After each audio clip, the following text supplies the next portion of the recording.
तो ओम शांति। तो आज हम सभी भट्टी करने के लिए आए हैं। तो कौन सी भट्टी करनी है? संस्कारों का परिवर्तन। क्योंकि संस्कार परिवर्तन करना हमारे इस ज्ञान और योग का मुख्य उद्देश्य है। अगर हमें को देवता बनना है, अपने संस्कारों को क्या करना है? परिवर्तन करना है। क्योंकि जो संस्कारों को परिवर्तन करता है उसका व्यवहार सबको अच्छा लगता है। जिसके संस्कार परिवर्तन होंगे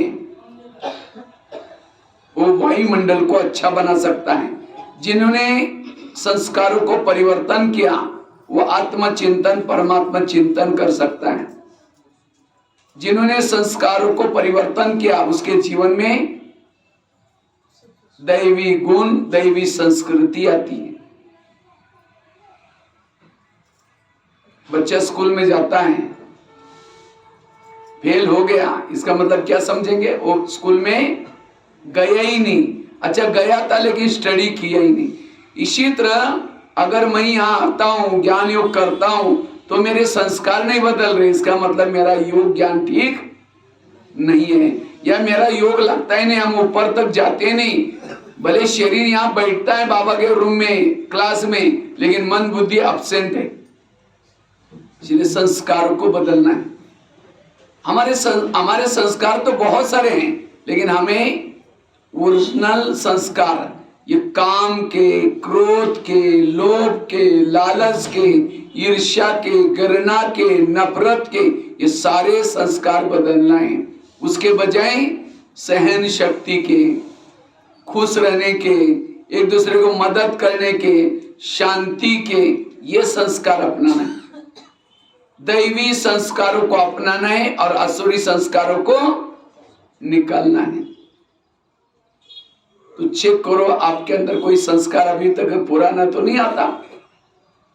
पुराना संस्कार आता है मतलब आप फेल हो जाते हैं। तो फेल वाला सत्युग में नहीं आता, वो कहाँ आता है? त्रेतायुग में। तो आपको सत्युग में जाना है, त्रेता में जाना है? सत्युग में। क्योंकि राम के पास क्या है? तीर है, और कृष्ण के पास क्या है? मुरली। कृष्ण ने क्या किया? सांप के ऊपर डांस किया, लेकिन सीता रोती रहती है, अकेले बैठ करके रोती रहती है। इसी तरह हम भी रोते रहते हैं, क्या करूं बाबा, संस्कार के वश हो गए, बाबा मुझे शक्ति दो, बाबा मुझे शांति दो। जो खुद रोता है, रोने वालों की आंखों के आंसू कैसा पहुंचेगा, औरों की सेवा कैसे करेगा? और जिनके जो संस्कार के वश है उसके चेहरे में खुशी नहीं होगी। बाबा तो कहते हैं आगे चल करके मेरे बच्चों के चेहरे म्यूजियम का काम करेंगे। लेकिन कौन से चेहरे? जिसके चेहरे में खुशी है, जिसके चेहरे में बेफिक्र बादशाहपन की नशा है, वो कौन रह सकता है? जिन्होंने संस्कार को बदले। इसीलिए ये बहुत अच्छा टॉपिक रखा है, भट्टी रखे, क्योंकि अब अंतिम समय है। अंतिम समय में हमें अपने संस्कार को बदल करके वापिस जाना है। संस्कारों के वश होने से पाप जमा होता है, तो पाप को खत्म करना है। इतना दिन से दापरिक से संस्कार के वश हो गए तो क्या हो गया? पाप का बोझा बढ़ता गया। और फिर ब्राह्मण बन करके, ज्ञानी बन करके फिर से पाप करेंगे तो सत्युग में कैसे जाएंगे? पद कैसे ऊंचा होगा? इसलिए तो संस्कार बदलने के लिए हम क्या क्या करें? पुरुषार्थ क्या करें जो मेरे पुराने संस्कार बदल जाए? तो संस्कारों को बदलने के लिए सबसे पहली बात है आत्मा का लेसन पक्का करना है। जो आत्मा का लेसन पक्का करता है उसके संस्कार बदल जाते हैं। आज बाबा ने कहा ना, अभी भी किसी के अंदर भूत है, घोस्ट है। घोस्ट वाला क्या करता है? दुख देता है। ये भूत किसके अंदर होता है? भूत घोस्ट किसके अंदर होता है? जो देह भान में है उसके अंदर घोस्ट होता है, उसके अंदर भूत होता है। काम का भूत, क्रोध का भूत, लोभ का भूत। जैसे पहले जमाने में गांव गांव में लाइट रहती थी, लाइट नहीं थी पहले जमाने में, इसीलिए क्या होते थे, भूत रहते थे। लेकिन आप भूत कम हो गए, क्यों? लाइट हो गई। इसी तरह हमें भी क्या करना है, इस शरीर पे घर में आत्मा की लाइट जला कर रखना है। जिस शरीर में आत्मा की लाइट नहीं है वहां विकारों का भूत रहता है, विकारों की प्रवेशता होती है। इसीलिए मुझे भूतों को भगाना है, इन गोष्ठ को भगाना है, इस संस्कारों को परिवर्तन करना है, लाइट जलाकर रख दो। इसीलिए हर मोहल्ले में बाबा कहते बच्चे आत्मा समझो, आत्माभिमानी बनो। ये आत्मा के अभ्यास से ही विकार रूपी भूत भागेंगे, संस्कार परिवर्तन होंगे। आपके अंदर कोई भी संस्कार हो, काम का हो, क्रोध का हो, डरो नहीं, केवल लाइट जलाने का पुरुषार्थ करो। इसलिए जिस दिन पहले दिन हम यहां आए तो बाबा ने क्या सुनाया, बच्चे तुम कौन हो, आत्मा। दूसरे दिन भी क्या सुनाया, तुम आत्मा तो हो लेकिन किसकी संतान हो। तीसरे दिन क्या बताया, तुम तो आत्मा तो हो लेकिन 84 जन्म लेने वाली, देवी देवता बनने वाली भी आत्मा हो। तुम तो आत्मा तो हो। पूरा 7 दिन आत्मा का ही लेसन सिखाया। और हमें बनना क्या है, देवी देवता बनने के लिए आत्मा बनना है। सतयुग में देवता कौन थे, जो आत्माभिमानी थे, वो क्या थे, देवता। लेकिन आज हम नीचे क्यों उतरे, देहभान में आने के कारण नीचे उतरे। अब फिर से मुझे सतयुग में जाना है तो क्या बनना है, आत्माभिमानी बनना। सारे ज्ञान का सारा है आत्माभिमानी बनो। सीता के सामने जब रावण आता है तो तिल्ली जला करके रख देते माचिस, रावण उसको टच भी नहीं करता। इसी तरह मुझे भी रावण से बचना है, ये आत्मा की तीली सदा जला कर रखने। ये पहला लेसन पक्का करो, आपके संस्कार अच्छे बन जाएंगे। देहबान वालों को डर लगता है, देहबान वाला परिचिंतन करता है, देहबान वाला गुस्सा करता है, देहबान वाला काम क्रोध के वश हो जाता है। इसलिए आत्माभिमानी बनो।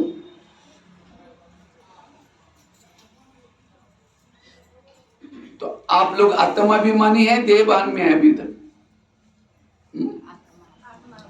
अगर मुझे किसी की कमजोरी दिखती है तो कौन सा बान है, देहबान। आज खाना खाया, बड़ा टेस्टी लगा, बहुत अच्छा लगा, कौन सा बान है, आत्मा को तो खाना अच्छा बुरा तो ये नहीं लगता। अगर कोई गाली देता है, फीलिंग आती है, कौन सा बान है। इसलिए आत्माभिमानी स्थिति वाले मान, अपमान, निंदा, स्तुति, ग्लानि, सर्दी, अच्छा बुरा इसे परे, वो है आत्माभिमानी स्थिति। और आत्माभिमानी स्थिति वाला ही फरिश्ता बनता है और फरिश्ता ही देवता बनता है।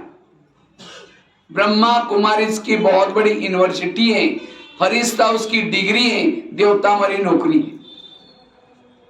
इसलिए अगर मुझे संस्कारों को बदलना है, ये आत्मा का पाठ बार बार पक्का करो।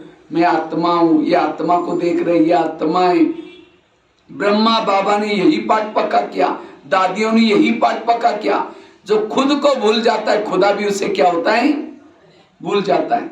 एक भाई ने मुझे क्वेश्चन पूछा, कहता है भाई साहब अगर कोई आग के पास जाएगा तो क्या हो जाएगा, अगर कोई आग के पास जाएगा तो क्या हो जाएगा, गर्मी का अनुभव होगा। अगर कोई बर्फ के पास जाएगा तो क्या हो जाएगा, ठंडी का अनुभव होगा।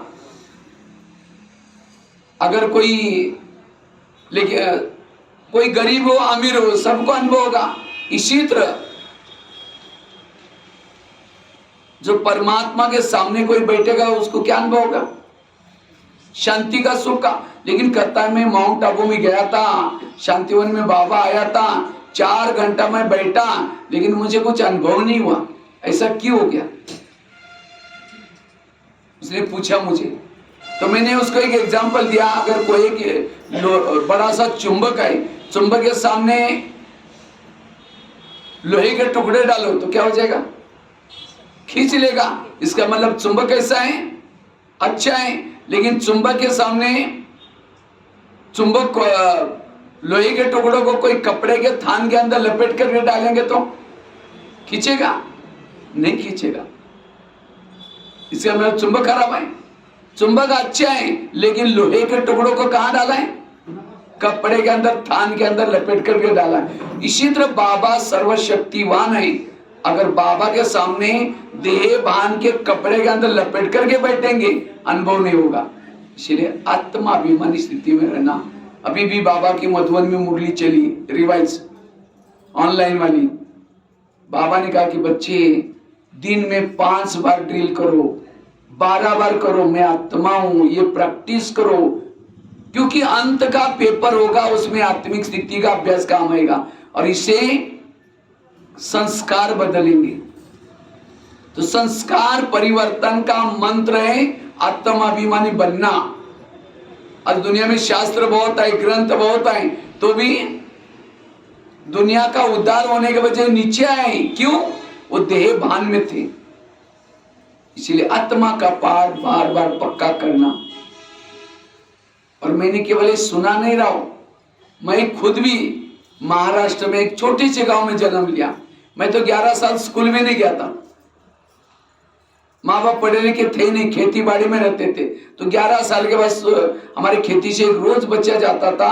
मैं सोचता था बच्चा कहाँ जाता है, तो मैं एक दिन उस बच्चे के पीछे पीछे गया। तो हमारे गांव में एक स्कूल लगती थी, एक ही रूम थी, 7 कक्षा इकट्ठी बैठती थी। जब मैं वहां गया तो टीचर ने कहा पहले क्यों नहीं आए? हमने कहा सर मुझे पता नहीं। तो कहा कि नहीं तुम्हारी उम्र हो गई, हम नहीं पढ़ सकते। हमने कहा सर मुझे पढ़ना जरूर है, मुझे कोई सर्टिफिकेट नहीं दो, मुझे कोई मार्क लिस्ट नहीं चाहिए, मैं कोई दूसरे गांव में जाऊंगा, बस का बोर्ड कैसे पढ़ूंगा? अब टीचर को लगा ये कितना गहरा क्वेश्चन पूछा। कहता ठीक है कल से आओ। तो पहले दिन टीचर ने मुझे 5वीं कक्षा में बिठाया। रोज जब जाना शुरू किया, घर वालों ने मना किया, तो रोज जब जाना शुरू किया, 1 साल के बाद 6वीं में, फिर 7वीं में। तो 7वीं कक्षा में बोर्ड की परीक्षा थी। तो टीचर ने कहा तुम डायरी पेन नहीं लाते, कल से स्कूल में नहीं हो। अब क्या करेंगे? घर में तो मना किया था पैसे के लिए, चोरी भी नहीं करना है। मैं रद्दी से डायरी लाता था, पानी से धुलाई करके फिर लिखता था। एक दिन आया, उसी रद्दी में ब्रह्मा कुमारी का किताब मिला और उस किताब में लिखा था युग बदल रहे हैं, परमात्मा की धरती पर आकर के 50 साल हो गया। उस समय 50 साल हो गया था, गोल्डन जुबली ब्रह्मा कुमारी की मना रही थी। तो मेरे को लगा रहे भगवान इस धरती पर 50 साल से काम कर रहे हैं और हमको तो पता भी नहीं, मुझे इसके बारे में जानकारी लेना है। तो उस किताब के ऊपर जो एड्रेस लिखा था, पत्र लिखा, वहां से मुझे पत्र आया आप 10 रुपए भेजो। मेरे पास 10 रुपए तो था ही नहीं, कुएं से ला करके पानी बेचना शुरू किया, 2 पैसा 3 पैसा, 6 महीने में 10 इकट्ठा किया, एमओ से भेजा और उस किताबें आई। उसमें जैसा लिखा था मेडिटेशन करता था, योग लगाता था, कोई सेंटर की तपस्या भी नहीं थी। उस किताब को पढ़ करके योग लगाना शुरू किया, क्योंकि इससे पहले मैं भक्ति भी नहीं करता था।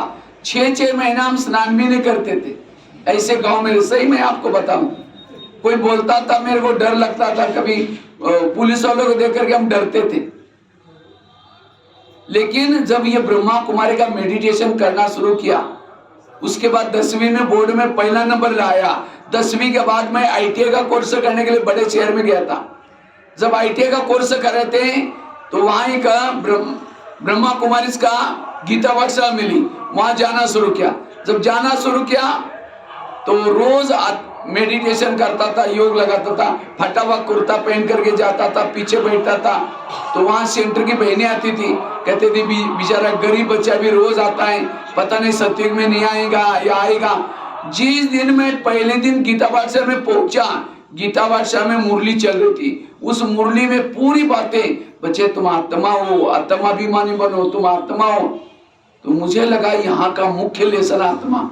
तो मैं बाहर गया, मुरली सुन करके अपने हाथ पर लिख करके रख रहा, यहां भी लिखा हुआ मैं आत्मा। और मैंने कुछ नहीं किया, मैं आत्मा हूं, आत्मा हूं, ये बार बार अभ्यास किया।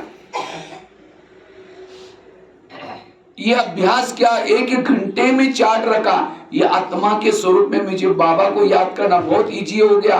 और कहा मेरा आत्मा के अनुभव से धीरे धीरे इतनी ताकत आती गई, आज देखो कहां से कहां पहुंच गया। इसीलिए मैं केवल सुना नहीं रहा हूं, लेकिन आज कहां ही गांव में थे, लेकिन आज कितना, जैसे अभी परिचय बता रहे थे, पूरा भारत में जाकर के कितनी सारी सेवा किया। नेपाल में तो 70 जिले में गया हूं। यहाँ कोई बैठा है 70 जिले में गया हूं नेपाल का कोई व्यक्ति?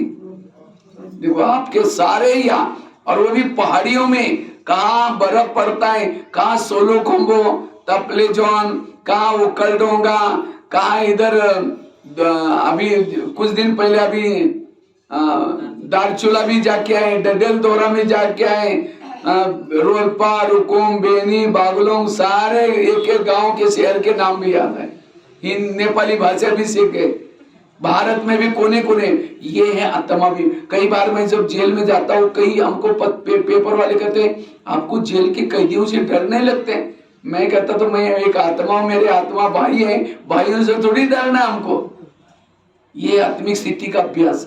इसीलिए आत्मिक स्थिति से आप शक्तिशाली बन सकते हैं, संस्कारों को बदल सकते हैं। कभी गुस्सा भी नहीं आएगा। क्रोध आता है क्यों? देहभान के कारण क्रोध आता है। वास्तव में गुण धारण करने का पुरुषार्थ नहीं किया जाता है। आत्माभिमानी बनो, सारे गुण और शक्ति आएगी, अंधकार मिट जाएगा। इसलिए आत्मा का पाठ पक्का करना है। आत्मा का पाठ पक्का करने के लिए सबसे पहली बात है 7 स्वरूपों का अभ्यास करो। जैसे कहा ना सप्तरंगी तिलक लगाते आपके यहाँ नेपाल में, मैं तो बहुत जगह पर लगाया हूँ। 7-8 बार यहाँ सप्तरंगी तिलक लगा के गया हूँ। फिर 10 का तिलक में बड़ा सा लगाते। अगर रावण को मारना है, 10 रावण को हराना है, तो आपका तिलक बड़ा सा चाहिए, आत्मिक स्थिति पावरफुल चाहिए, तब जाकर के इस संस्कारों को बदल सकते हैं। अभी भी यादगार बना हुआ है इसका। तो आत्मिक स्थिति बनाने के लिए 7 स्वरूपों का अभ्यास। मैंने क्या किया था, जिस दिन ज्ञान में आया उसी समय एक दिन शांत स्वरूप में रहना है। सप्ताह के 7 दिन है। सोमवार के दिन शांत स्वरूप में रहना है, मंगलवार के दिन आनंद में रहना है, बुधवार के दिन के शक्ति स्वरूप में रहना है। 7 दिन के लिए 7 गुण फिक्स किया, और वो जो स्वरूप में रहता था, इससे मुझे आत्मिक स्थिति बनाना इजी हो गई। ये 7 गुणों की कमी, यही देहभान है। दूसरी बात है, अगर आत्माभिमानी बनना है, पवित्रता की धारणा पक्की करो। पवित्रता के बिना आत्मा का स्वरूप होगा ही नहीं। जैसे पहले जमाने में दिया आता था, दिए के अंदर केरोसिन डालते थे, माचिस लगा उसकी फ्लेम जलती थी। इसी तरह योगी भी क्या है, एक दिया है और इसके अंदर तेल है, पवित्रता। जितना आपके पास पवित्रता है, कहने की जरूरत नहीं, मैं आत्मा हूं, ऑटोमेटिकली दीपक जलेगा। और जिसका दीपक जलता है उसके संस्कार बदल जाएंगे। अगर आपका दीपक बुझा हुआ है, आप रॉन्ग करेंगे, गलत करेंगे। इसलिए दीपक को सदा जागृत रखो, और इसके लिए पवित्रता की धारणा। और केवल पवित्र रहने से नहीं चलेगा। दिए के अंदर तेल है, बीच में बाती नहीं, तो क्या हो जाएगा? माचिस लगा, फ्लेम जलेगी। बाती का काम क्या होता है? नीचे से फैला हुआ तेल है, उसको फ्लेम तक पहुंचाना। जितना स्मृति में रहेंगे, मुझे परम धाम जाना है, बाबा के पास जाना है, उतना आपका दीपक जलेगा। तीसरी बात है, आत्मिक स्वरूप में रहने के लिए निरहंकारी होकर के रहो। कोई भी बात का अभिमान न हो, न धन का अभिमान, न पैसे का अभिमान, न कोई कलाओं का अभिमान, न कोई यज्ञ में सेवा की उसका भी अभिमान न हो। अभिमान वाला कभी आत्मिक स्वरूप में टिक नहीं सकता। अभिमान जिसको अहंकार कहते हैं, इस अहंकार के संस्कार कभी भी हमारे अंदर, रावण बहुत होशियार था, रावण शास्त्रों का ज्ञाता था, रावण के पास सोने की लंका थी, लेकिन इन सब चीज का क्या था उसके अंदर? अभिमान था। और अभिमान के कारण पूरा परिवार को लेके खत्म हो गया। आज गुस्सा किसको आता है? मैं इसकी सास हूं, मेरा कहना मानना चाहिए, मैं इसका पति हूं, यह अभिमान है। और अभिमान के कारण आज हम विकारों के वश हो जाते। अभिमान आया, सारे दुर्गुण आते हैं। तो चेक करो मेरे अंदर कोई अभिमान तो नहीं। अभिमान वालों को जोश आता है, रोब आता है, क्रोध आता है, कहते मेरा माना ही नहीं। इसलिए कहते हैं भगवान को प्रसन्न करना है तो क्या करो, बलि चढ़ाओ। कौन सी बलि? पशु की बलि नहीं, मैं की बलि चढ़ाओ। मैं कौन बोलती है? बकरी।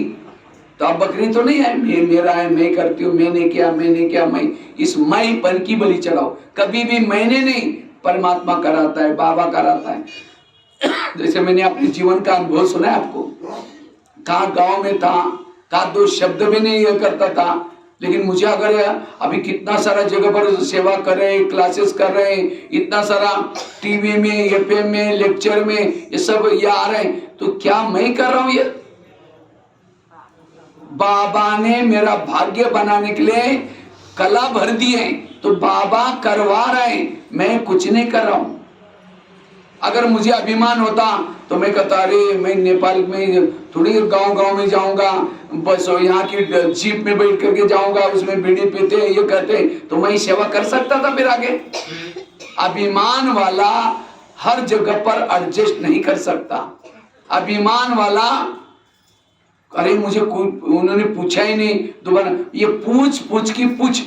और जिसको अभिमान की पूछ है वो सतयुग में नहीं जाते। कहाँ जाते हैं? त्रेतायुग में राम के जितने भी भगत है उसको पीछे से पूछ है। क्यों? उन्होंने ज्ञान योग में आए थे, लेकिन मैंपन की पूछ काटी नहीं, इसीलिए मैंपन वाले कहाँ जाते हैं? इसीलिए अपने मैंपन के संस्कार को बदल दो। कई बाबा कहते मेरे अच्छे बच्चे थे, ज्ञान योग करते थे, लेकिन आज वो है ही नहीं, चले गए। कहाँ गए, क्यों गए? उनको कोई बात का अभिमान आया। इसलिए कभी भी अभिमान के संस्कार, पांडव विजय हो गए लेकिन फिर भी पांडव पराजय हो गए। क्यों? पांडव कौरवों से विजय हो गए और पराजय किसे हो गए? अभिमान से पराजय हो गए। कहते पांडव जब विजय हो गए, उनको पहाड़ी पर जाना था, उस पहाड़ी का नाम था मेरू पर्वत। 5 पांडव, द्रौपदी, कुत्ता जब जा रहे थे तो पहाड़ी सीधी थी, उसके ऊपर चलते चलते कहते उस पहाड़ी पर वही चढ़ सकता तो सत्य ईमानदार है। तो चलते चलते द्रौपदी गिर गई, आगे गया नकुल गिर गया, आगे गया सहदेव गिर गया, आगे गया भीम भी गिर गया, आगे गया अर्जुन भी गिर गया, और केवल कुत्ता युधिष्ठिर स्वरूप में गए। ये कहानियां संगम युग की यादगार है। हमारी भी विजय होगी और हम सब पांडवों को कहां जाना पड़ेगा? पहाड़ी पर। पहाड़ी मतलब माउंट आबू वाली नहीं। कौन सी पहाड़ी? परम धाम। लेकिन उस परम धाम में वही जा सकता है जिसने, जो सत्य है, ईमानदार है। अगर मेरे अंदर कोई अभिमान है, उस पहाड़ी पर नहीं चढ़ सकता। इसलिए निरहंकारी बनो। ब्रह्मा बाबा एक बार गोबर के उपले लगा रहे थे। गोबर जानते ना, जो गाय का गोबर है उसको मिक्स करके ऐसा घुमा घुमा करके दीवार पर चिपका रहे थे। वो पहले जमाने में वो अंगीठी में वो जलाना, वो खाना उसे पे बनता था, गैस वगैरह ज्यादा नहीं मिलता था। तो निक्कर पहनी थी ब्रह्मा बाबा ने, बनियान पहना था और गोबर लेकर के ये करके बना रहे थे। इतने में एक दादी जी आई और बाबा को कहा, बाबा एक वीआईपी आया है और आपसे मिलने के लिए मिलना चाहता है, आप जल्दी जल्दी हाथ पांव धुलाई करके कपड़े अच्छे पहन करके आप आ जाओ। दादी ने बताया तो बाबा कहते बच्चे को कहूं यहीं आ जाओ। तो दादी ने कहा बाबा आपने ऐसा ड्रेस पहना, आप वो तो बड़ा वीआईपी, आपको ऐसा देखेगा तो क्या कहेगा? नहीं नहीं, बच्चे को यहीं बुलाओ। अब 3-4 बार दादी बोली, लेकिन बाबा कहते बच्चे को यहीं बुलाओ। अब दादी ने कहा तो वो भाई को वहीं भेज दिया। जैसे ब्रह्मा बाबा को देखा, क्या देखा? एक विष्णु चतुर्भुज खड़ा है, हाथ में चक्र घूम रहे हैं, एक हाथ में गदा है, एक हाथ में पद्म है, विष्णु चतुर्भुज। कुछ समय के बाद क्या देखता है? ये बुजुर्ग व्यक्ति बनियान पहना है, निकर पहनी है और गोबर का उपला बना करके बना रहे हैं। कुछ समय के बाद विष्णु देख रहे, कुछ समय तक, तब समझ गए कि ये बुजुर्ग कोई साधारण नहीं, ये विष्णु चतुर्भुज है। उनके चरणों में पड़ा और पूरा परिवार के साथ समर्पित हो गया। ये है निरहंकारी थे। इसी तरह आज किसी माताओं को कहो, माता जी थोड़ा झाड़ू पोछा लगाने का काम करो, कहेंगी बहन जी हम इतने बड़े घर के हैं, अगर मैं झाड़ू पोछा करते समय कोई देखेगा तो कहेगी इतना बड़ी माता यहाँ तो आश्रम में झाड़ू पोछा कर रहे हैं, इसलिए मेरी पद पोजीशन दे करके मुझे थोड़े सेवा देना। ये भी क्या हो गया, ये भी अभिमान हो गया। इसलिए कभी भी गुलजार दादी बाबा ने क्या किया, दादी को सेवा कौन सी दी, साइकिलिंग रिपेयरिंग करने की। निर्मल शांता दादी ब्रह्मा बाबा की बेटी, बाबा ने उसको क्या सेवा दी, सबके जूते सिलाई करने का। बाबा की बेटी थी। तो एक दिन निर्मल शांता दादी बाबा को कहते, बाबा मुझे जूते सिलाने करने के लिए नहीं आते, आप उन्होंने कभी किया नहीं। तो बाबा ने कहा तुमको एक मूछी जितनी अकल नहीं, तुम विश्व के राजे कैसी लोगी। अब दादी सीख गई आखिर। तो इसीलिए अभिमान कभी भी ना हो। ये अपना दो प्रकार के मैं हैं, एक है असली मैं, दूसरा है नकली मैं। असली मैं कौन, मैं आत्मा हूं। नकली मैं इंजीनियर हूं, मैं डॉक्टर हूं, मैं पैसे वाला हूं, धनवान हूं, ये सब झूठे मुकुटे। असली मैं आत्मा हूं। और जो इस मैंपन को छोड़ता है वो आत्मिक स्वरूप में टिक सकता है। और तब इसलिए अभिमान के संस्कार हमारे अंदर कभी भी ना हो। बाबा ने तो मेरे पर इतना उपकार किया, मैं जब पहले शुरू में जब ज्ञान में आया था तो 5-6 साल के बाद बहनों को कहा बहन जी मुझे मधुबन में जाना है सेवा करने के लिए वहां। तो बहनों ने कहा तुम तो गरीब आदमी, तुमको कुछ आता ही नहीं, तुम वहां कैसे जाओगे, क्या करोगे वहां, तुम हमारे सेंटर का नाम खराब करोगे बोल के। सच में मेरे पास कोई कला ही नहीं थी, लेकिन बहुत दिल था कि मधुबन में जाकर सेवा करना है। तो मैंने उसके लिए 6 महीना तक तपस्या किया। रात को 10 बजे से सवेरे 5 बजे तक योग लगाया। और एक दिन ड्रामा अनुसार बाबा जैसे आकर के कहता है बच्चे तुमको मधुबन निवासी जरूर बनाऊंगा। मैंने कहा बाबा मुझे तो बहनें छुट्टी नहीं दे रही, चिट्ठी भी नहीं दे रहे, उसकी चिंता तुम करो नहीं। और मैं बोला बाबा मुझे कुछ नहीं आता, आपको सब सिखाएंगे। और सचमुच उस तपस्या का फल आज बाबा ने कितनी कलाई बरती। मैं 2 शब्द नहीं बोल सकता था, ना किचन का काम जानता था, कुछ नहीं जानता था, लेकिन लिखने की कला, कंप्यूटर की कला, लेक्चर करने की कला, किचन में खाना बनाने की कला, सारी कलाई बाबा ने भर दी।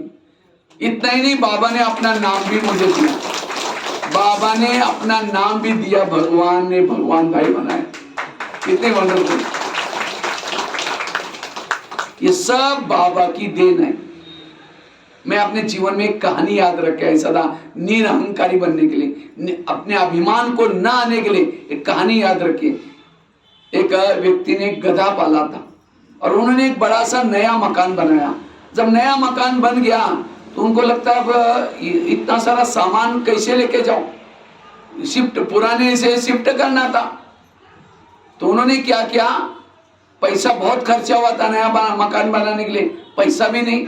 अब कोई गाड़ी को लाओ तो सामान भरो तो पैसा लगेगा।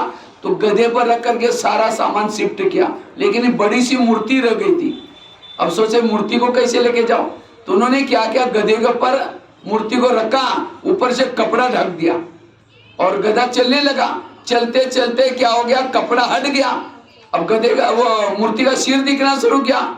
जैसे मूर्ति का सिर दिखता, लोग मूर्ति को देख करके नमस्ते करना शुरू किया। गधे को लगता है नमस्ते मुझे कर रहे, वो गधे को नमस्ते नहीं कर रहे थे, किसको कर रहे थे, मूर्ति को। इसी तरह कभी कभी हम जब कहीं सेंटर पर जाते हैं, 8-10 दिन जब सेवा करते हैं, सेवा करने के बाद कई महीने हमारा सम्मान करते हैं, ताज पहनाएंगे, कभी ये करेंगे, मधुबन के लिए कुछ लिफाफे देंगे।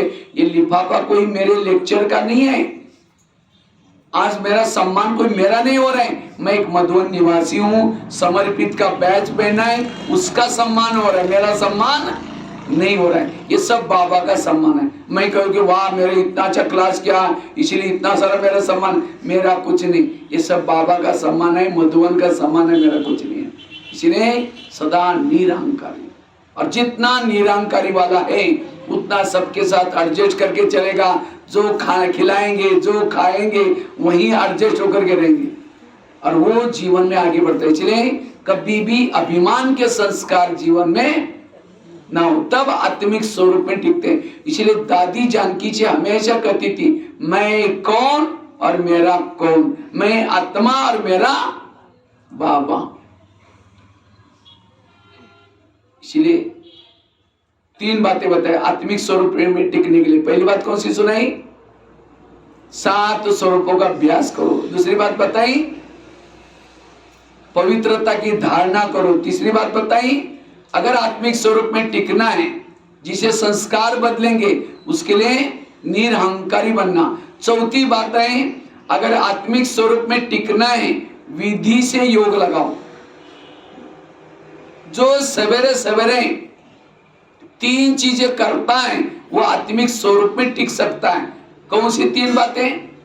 एक अमृत वेला का योग, दूसरा क्लास के पहले आकर के योग लगाना, और तीसरा रोज की मुरली सुनता है, वो आत्मिक स्वरूप में टिक सकता है। तो अमृत वेला कौन कौन करता है? हाथ खड़ा करो। अच्छा, सब लोग करते हैं, लेकिन अमृत वेला का चुपचाप आपका कोई वीडियो बनाया जाए और वही 10 बजे आपको दिखाई जाए, क्योंकि मेरा है, मैंने ऐसा किया था। दीवार के सहारे बैठे, मुख खुला, आंखें बंदा। 2 बार मच्छर अंदर भी गया और बाहर भी आया, पता भी नहीं चला। अगर ऐसा योग लगाएंगे तो आत्मिक स्थिति कैसी बनेगी? अमृत वेला तो छोड़ो, अभी मैं देख रहा हूं कहीं कि आंखें बंद है, अभी भी बेहोश की स्थिति में है। जिसकी आंखें बंद, उसका कान भी बंद होता है। इसीलिए बीच बीच में ताली जरूर बजाना। ताली बजाने से मेरा ऊँग नहीं आएगा, लेकिन बाजू में सो रहा है उठ जाएगा थोड़ा सा। इसलिए आंखें खोल के बैठो। इसलिए अमृत वेला कैसी करो? आंखें खोल करके, और केवल खोल के नहीं। अब कोई बड़ा सा मेहमान आप अपने घर में बुलाओ, और मेहमान आने से पहले दरवाजे खिड़की लगा करके सो जाओ। मेहमान बेल बजा रहे, घंटी बजा रहे, दरवाजे नहीं खोलो। अब उनको कैसा लगा कि ये लोगों ने मुझे बुलाया, अब दरवाजा बंद है। फिर चला जाएगा अपनी 10 काम करने के लिए। फिर फोन करो, क्या बात आप आई नहीं? कहेगा मैं आया था, मैं बेल बजाई थी, आपने दरवाजा नहीं खोला। नहीं प्लीज आओ। फिर आया, फिर दरवाजा बंद किया। फिर तीसरी बार फिर फोन करो, कहेगा कभी नहीं आऊंगा। मैं जब आता हूं आप दरवाजा बंद कर रहे हैं। और बाहर इसी तरह अमृत वेला उठेंगे और उठ करके बाबा को निमंत्रण देंगे, मीठे बाबा, प्यारे बाबा, आ जाओ, हम आपसे बातें करने।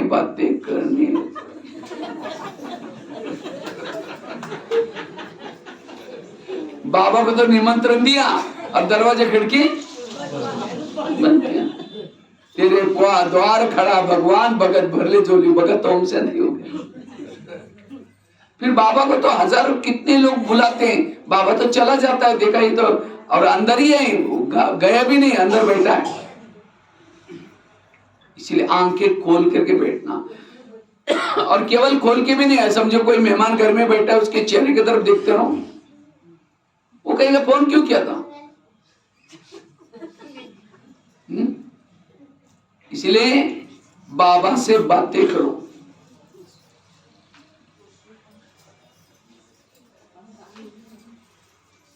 देखो आपका हाल भी कम पड़ रहा है, इसलिए जल्दी जल्दी और दूसरा हाल बनाना पड़ेगा।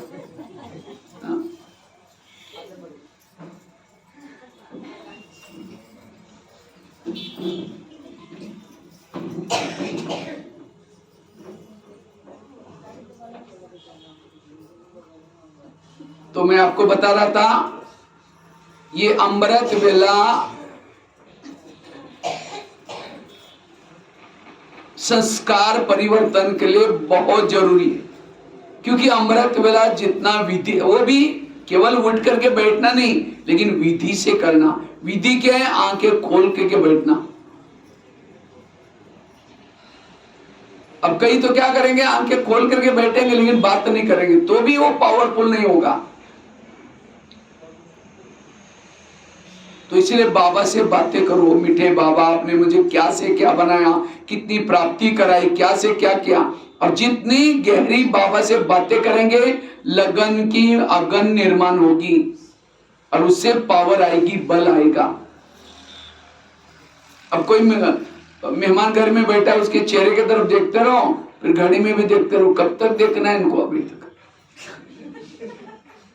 उसको मेहमान को क्या लगेगा, शायद मैं आने के बाद ये बोर हो गए, मैं चलता हूँ। इसी तरह बाबा, कई भाई बहन क्या करते हैं, योग करते करते देखेंगे, फिर देखेंगे और कितना समय देखना है, और 10 मिनट देखना है, फिर देखेंगे और 5 मिनट देखना है। ये योग नहीं। योग में बैठने के बाद लगन में मगन होकर के बैठो। तो कई तो क्या करेंगे, मैं आत्मा हूं, शांत स्वरूप शक्ति से अब जा रहे चांद सूरज तारांगन के पार।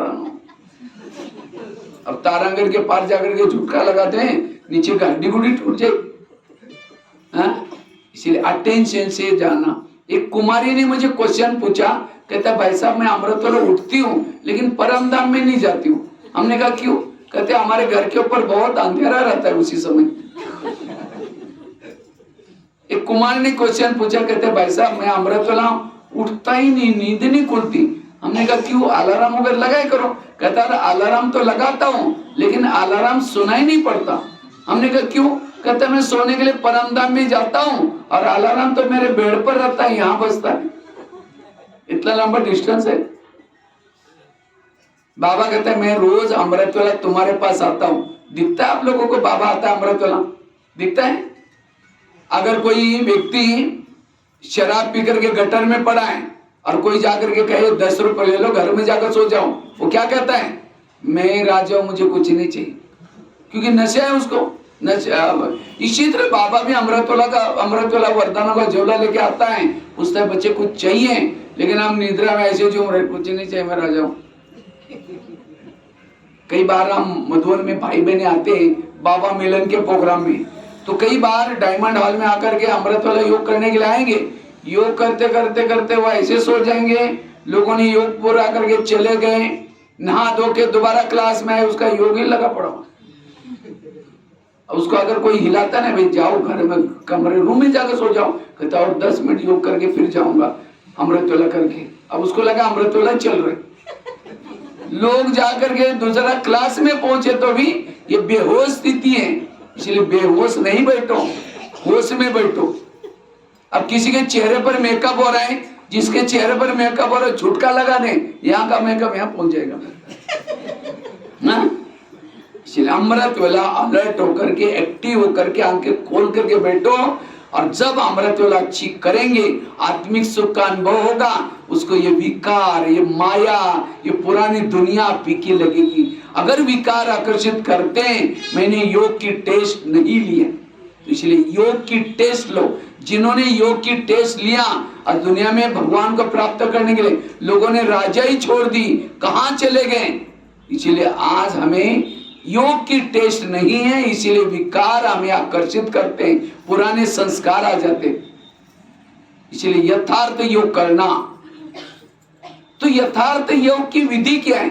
जैसे आजकल का मोबाइल का जमाना है, मोबाइल को चार्जिंग करते कैसे करते हैं? कैसे करते हैं? मोबाइल को प्लग के पास ला करके रखेंगे, दोनों तारे प्लग में डालेंगे, फिर स्विच चालू करेंगे, तो बैटरी क्या होते हैं? चार्ज हो जाते हैं। इसी तरह शरीर में एक मोबाइल है, आत्मा उसकी क्या है? बैटरी है। तो आत्मा रूपी बैटरी को चार्ज करने के लिए बाबा ने भी जगह जगह पर हर शहरों में प्लग के पॉइंट बनाया। ये राजो के अंदर क्या है? प्लग का पॉइंट है। या आत्मा रूपी बैटरियां चार्ज होती हैं, तो हमें बैटरी को चार्ज करने के लिए दिन में एक बार क्या करना है? इस राजो केंद्र में लाना जरूरी है। इस शरीर को यहाँ ला करके आधा घंटे के लिए रखो। अच्छा, प्लग के पास मोबाइल रखा लेकिन उसके तारे डाले नहीं, तो क्या चार्ज होगा क्या? इसी तरह हमने शरीर को ला करके क्लास में पटकाया लेकिन मन बुद्धि ऊपर लगाए नहीं। यहाँ आने से केवल प्राप्त नहीं होगे, लेकिन मन बुद्धि भी ऊपर लगाओ। अच्छा, मन बुद्धि लगाई, जैसे दोनों तारे डाली लेकिन स्विच बंद है, तो क्या बैटरी चार्ज होगी? इसीलिए स्विच चालू करो। स्विच अर्थात बाबा ने मेरे को क्या से क्या बनाया, बाबा ने कितनी मुझे प्राप्ति की। जितना प्राप्ति को याद करेंगे उतना योग की गहरी अनुभूति होगी। इसीलिए स्विच चालू करना। अच्छा, स्विच चालू किया, तारे डाली, कभी तार प्लग में डाल रहे, फिर निकाल रहे, डाल रहे, निकाल रहे, तो क्या बैटरी चार्ज होगी?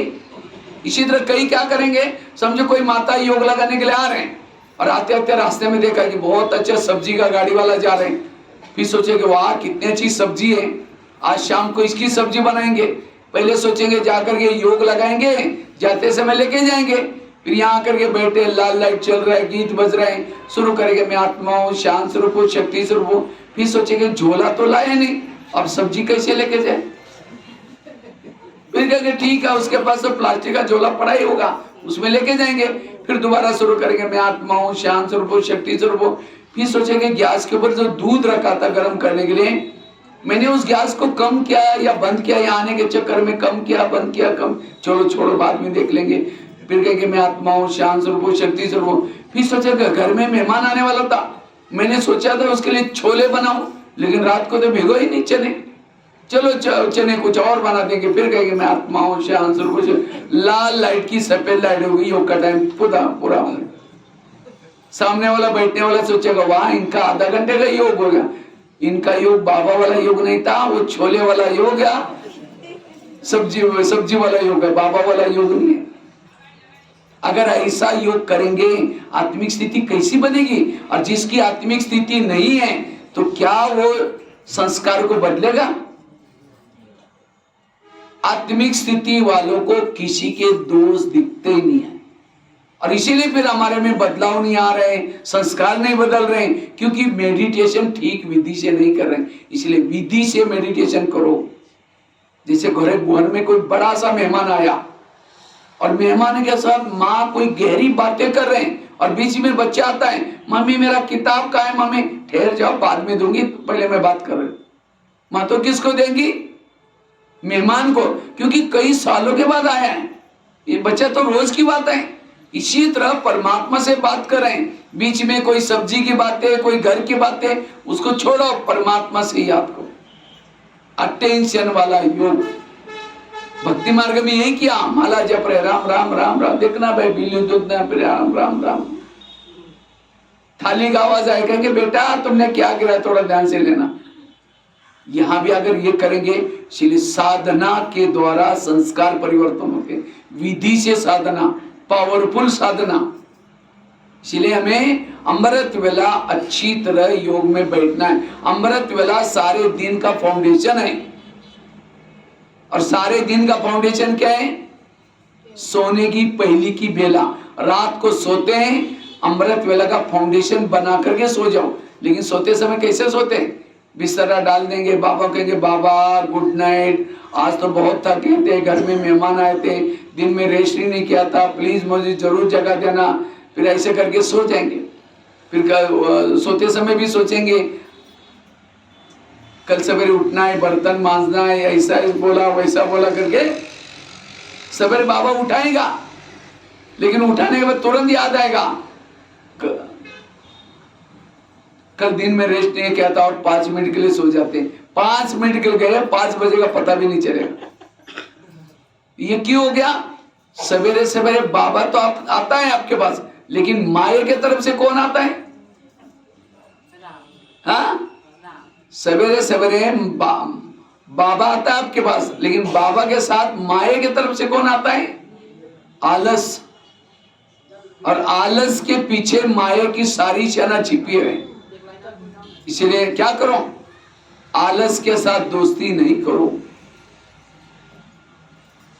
आलस को क्या करो? त्याग करके बैठो। जो आलस के साथ दोस्ती करता है, आलस आएगा, दोस्त के रूप में आएगा, क्या बोलेगा? सो जाओ, आपकी तबीयत खराब हो जाएगी, रात को मच्छर काटे थे, थोड़ा सो जाओ, दिन में रेस्ट नहीं किया था, सो जाओ, और आलस सुला देगा। अगर आलस, जैसे अभिमन्यु को क्या किया? अर्जुन से अभिमन्यु को ललकारा, एक साधारण सैनिक ने उसको दूर लेके गया, और सभी कौरवों ने मिलकर के चक्रों में डाल दिया और खत्म किया। इसी तरह ये आलस भी बहुत बड़ा शत्रु है। और अभी आजकल तो ठंडी आ रही, ठंडी में आप लोगों को क्या अच्छा लगता है? रजाई ओढ़ने के लिए रजाई बड़ी अच्छे लगते हैं, वो भी सवेरे 3-4 बजे के बाद। जो रजाई ओढ़ करके गधीले पर सोएगा उसको गधाई मिलेगी, रजाई नहीं मिलेगी। तो गधाई चाहिए, राजाई चाहिए?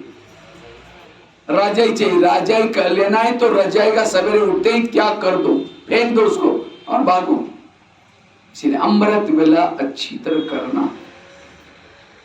इस भट्टी से अमृत वेले के ऊपर अटेंशन। जो अमृत वेला अच्छी तरह करते हैं उनके संस्कार बदलेंगे, क्योंकि अमृत वेला से आत्मिक स्थिति बन जाती है। और दूसरा, क्लास के पहले योग करना। क्लास कितना बजे होता है यहाँ? मुरली कितना बजे चालू हो जाते हैं? 6:30 बजे मुरली चालू हो जाते हैं। और योग कितना बजे चलता है? हाँ, क्योंकि आधा घंटा पहले योग चलता है, फिर बाद में मुरली चलती है। जो मुरली के पहले योग नहीं करता उसको मुरली याद भी नहीं रहेगी। जैसे धान बोते तो क्या करते हैं? पहले खेती में धान बोने से पहले क्या करते हैं? उसको जुताई करेंगे, जमीन को तैयार करेंगे, घास फूस निकालेंगे, फिर बाद में क्या करते हैं? बीज डालते हैं। इसी तरह ज्ञान का बीज बुद्धि में डालना है तो पहले क्या करो? अपने बुद्धि को तैयार करो। जो बुद्धि को तैयार करके उसके अंदर ज्ञान का बीज डालता है वो धारणा में आएगा। नहीं तो हम क्या करते हैं? और संगठन का योग आपको कब मिलता है? कब मिलता है? संगठन में बैठ करके। मुझे लगता है अमृत वाला तो घरों में करते हैं, सारा दिन कभी घरों में करते हैं।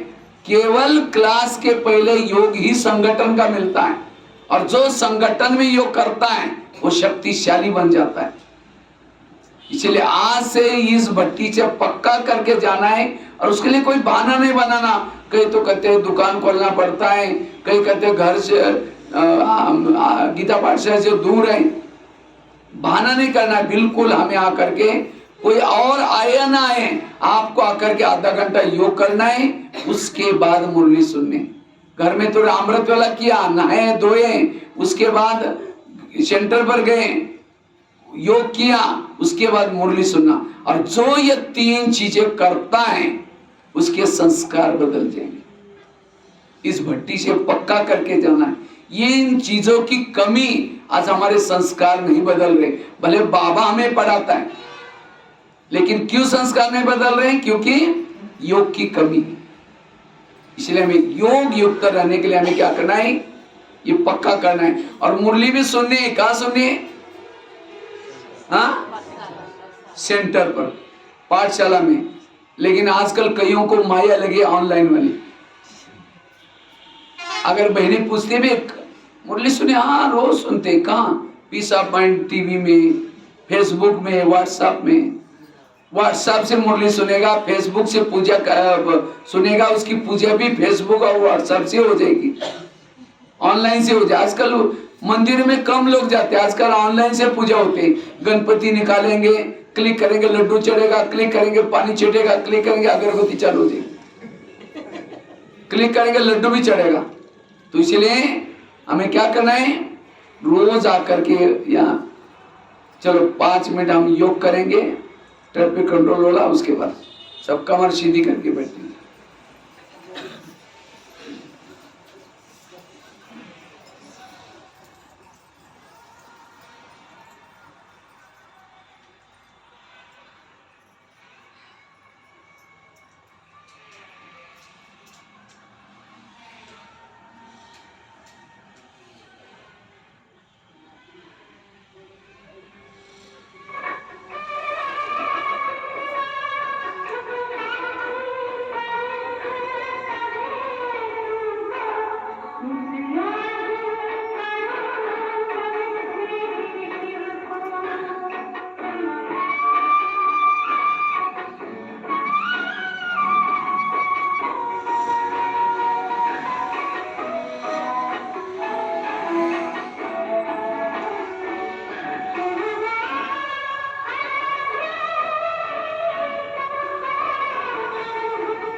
बात चल रही थी, अगर हमें अपने संस्कारों को बदलना है, सवेरे सवेरे 3 बातें बताई। एक तो अमृतवेला का योग, दूसरा कौन सा बताया, क्लास के पहले योग, और तीसरा रोज की मुरली को सुनना। कहाँ सुनना, क्लास में। एक बार ब्रह्मा बाबा को दादियों ने पूछा था, बाबा मधुबन में 33 करोड़ वालों के लिए डायमंड हॉल बनाना पड़ेगा, त्रेता युग वालों के लिए पढ़ाई का प्रबंध क्या करेंगे, क्योंकि त्रेता युग वालों के लिए तो पढ़ाना पड़ेगा ना। तो बाबा ने कहा कि बच्चे आगे चल करके त्रेता युग वालों का पढ़ाई का प्रबंध मैं करूंगा, पहले सत्युग की 9 लाख क्लास के रेगुलर स्टूडेंट बनाओ।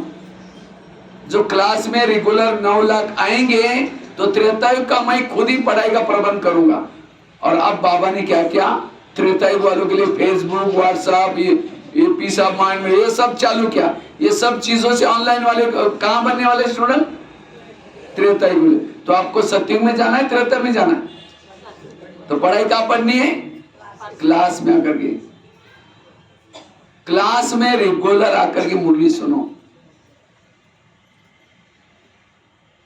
भले वो भी आप सुनो ऑनलाइन में वगैरह। ले बच्चे क्या करते हैं, रोज स्कूल में जाएंगे और सवेरे शाम क्या लगाते हैं, ट्यूशन लगाते हैं। इसी तरह एज ट्यूशन आप भले व्हाट्सएप से, यूट्यूब से, जो आपके टॉपिक कच्चे हैं उसी टाइप की क्लासेस सुनो, मुरली सुनो।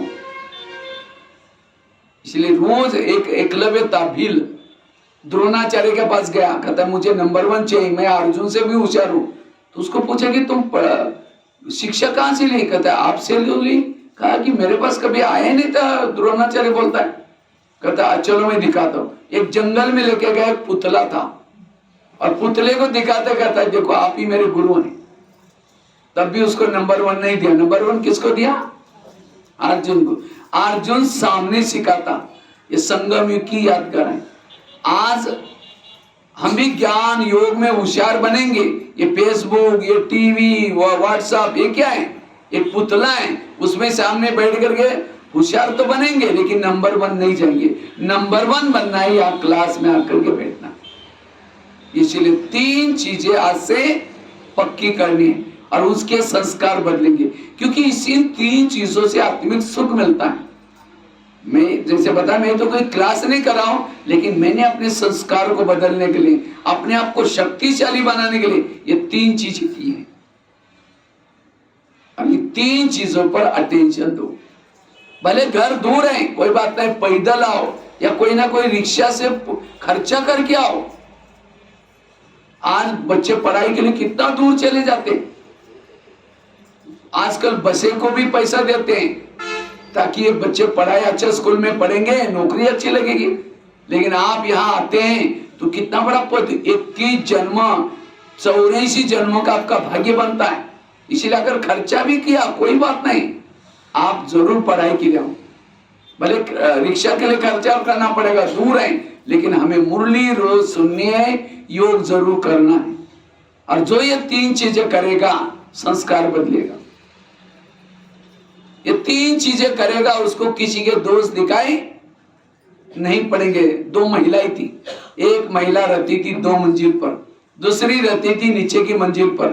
तो 2 मंजिल वाली महिला क्या करते हैं, रोज अपने घर की खिड़की से पड़ोसी के छत पर देखती है, तो छत पर कपड़े सुखाते हैं, तो उसके कपड़े देकर के पति को बुलाती हैं, कहते इसको कोई अक्ल नहीं, कितने गंदे कपड़े हैं, कितने मैले कपड़े हैं। पति को कहते जाओ पूछ क्यों, वो क्या साबुन लगाते हैं, क्या सर्फ लगाते हैं। पति कुछ नहीं बोलता, रोज बुला करके कहते जाओ पूछ क्यों। एक दिन जब उसने उसी खिड़की से देखा तो पड़ोसनी के कपड़े अच्छे दिखने लगे। फिर पति को बुलाया, कहते आज इसको कैसे अक्ल आ गई, कितना अच्छा धुला गया, जाओ पूछ क्यों। पति धीरे से मुस्कुराता और कहता है आज सवेरे सवेरे मैंने अपने घर के खिड़की के कांच साफ किए। समझ में आया? ताली नहीं बजी, कहता है कैसा पता चलेगा समझ। उनकी खिड़कियां गंदी थी इसलिए कपड़े कैसे दिखते थे, गंदे। इसी तरह आज हर इंसान अच्छा है लेकिन हमें वो गलत क्यों दिखता है, हमारी खिड़की गंदी, हमारे अंदर निगेटिव। तो खिड़की साफ करने का साधन क्या है, रोज मुरली सुनना, अमृतवेला करना, क्लास क्या कर, पहले आधा घंटा योग और मुरली, ये जो 3 चीजें करता है उसको किसी के दोष दिखाई नहीं पड़ेंगे, उसके खुद के भी संस्कार बदलेंगे, किसी के संस्कारों में टकराव में नहीं आएगा। तो खिड़की कौन कौन साफ करता है? हाथ खड़ा करो।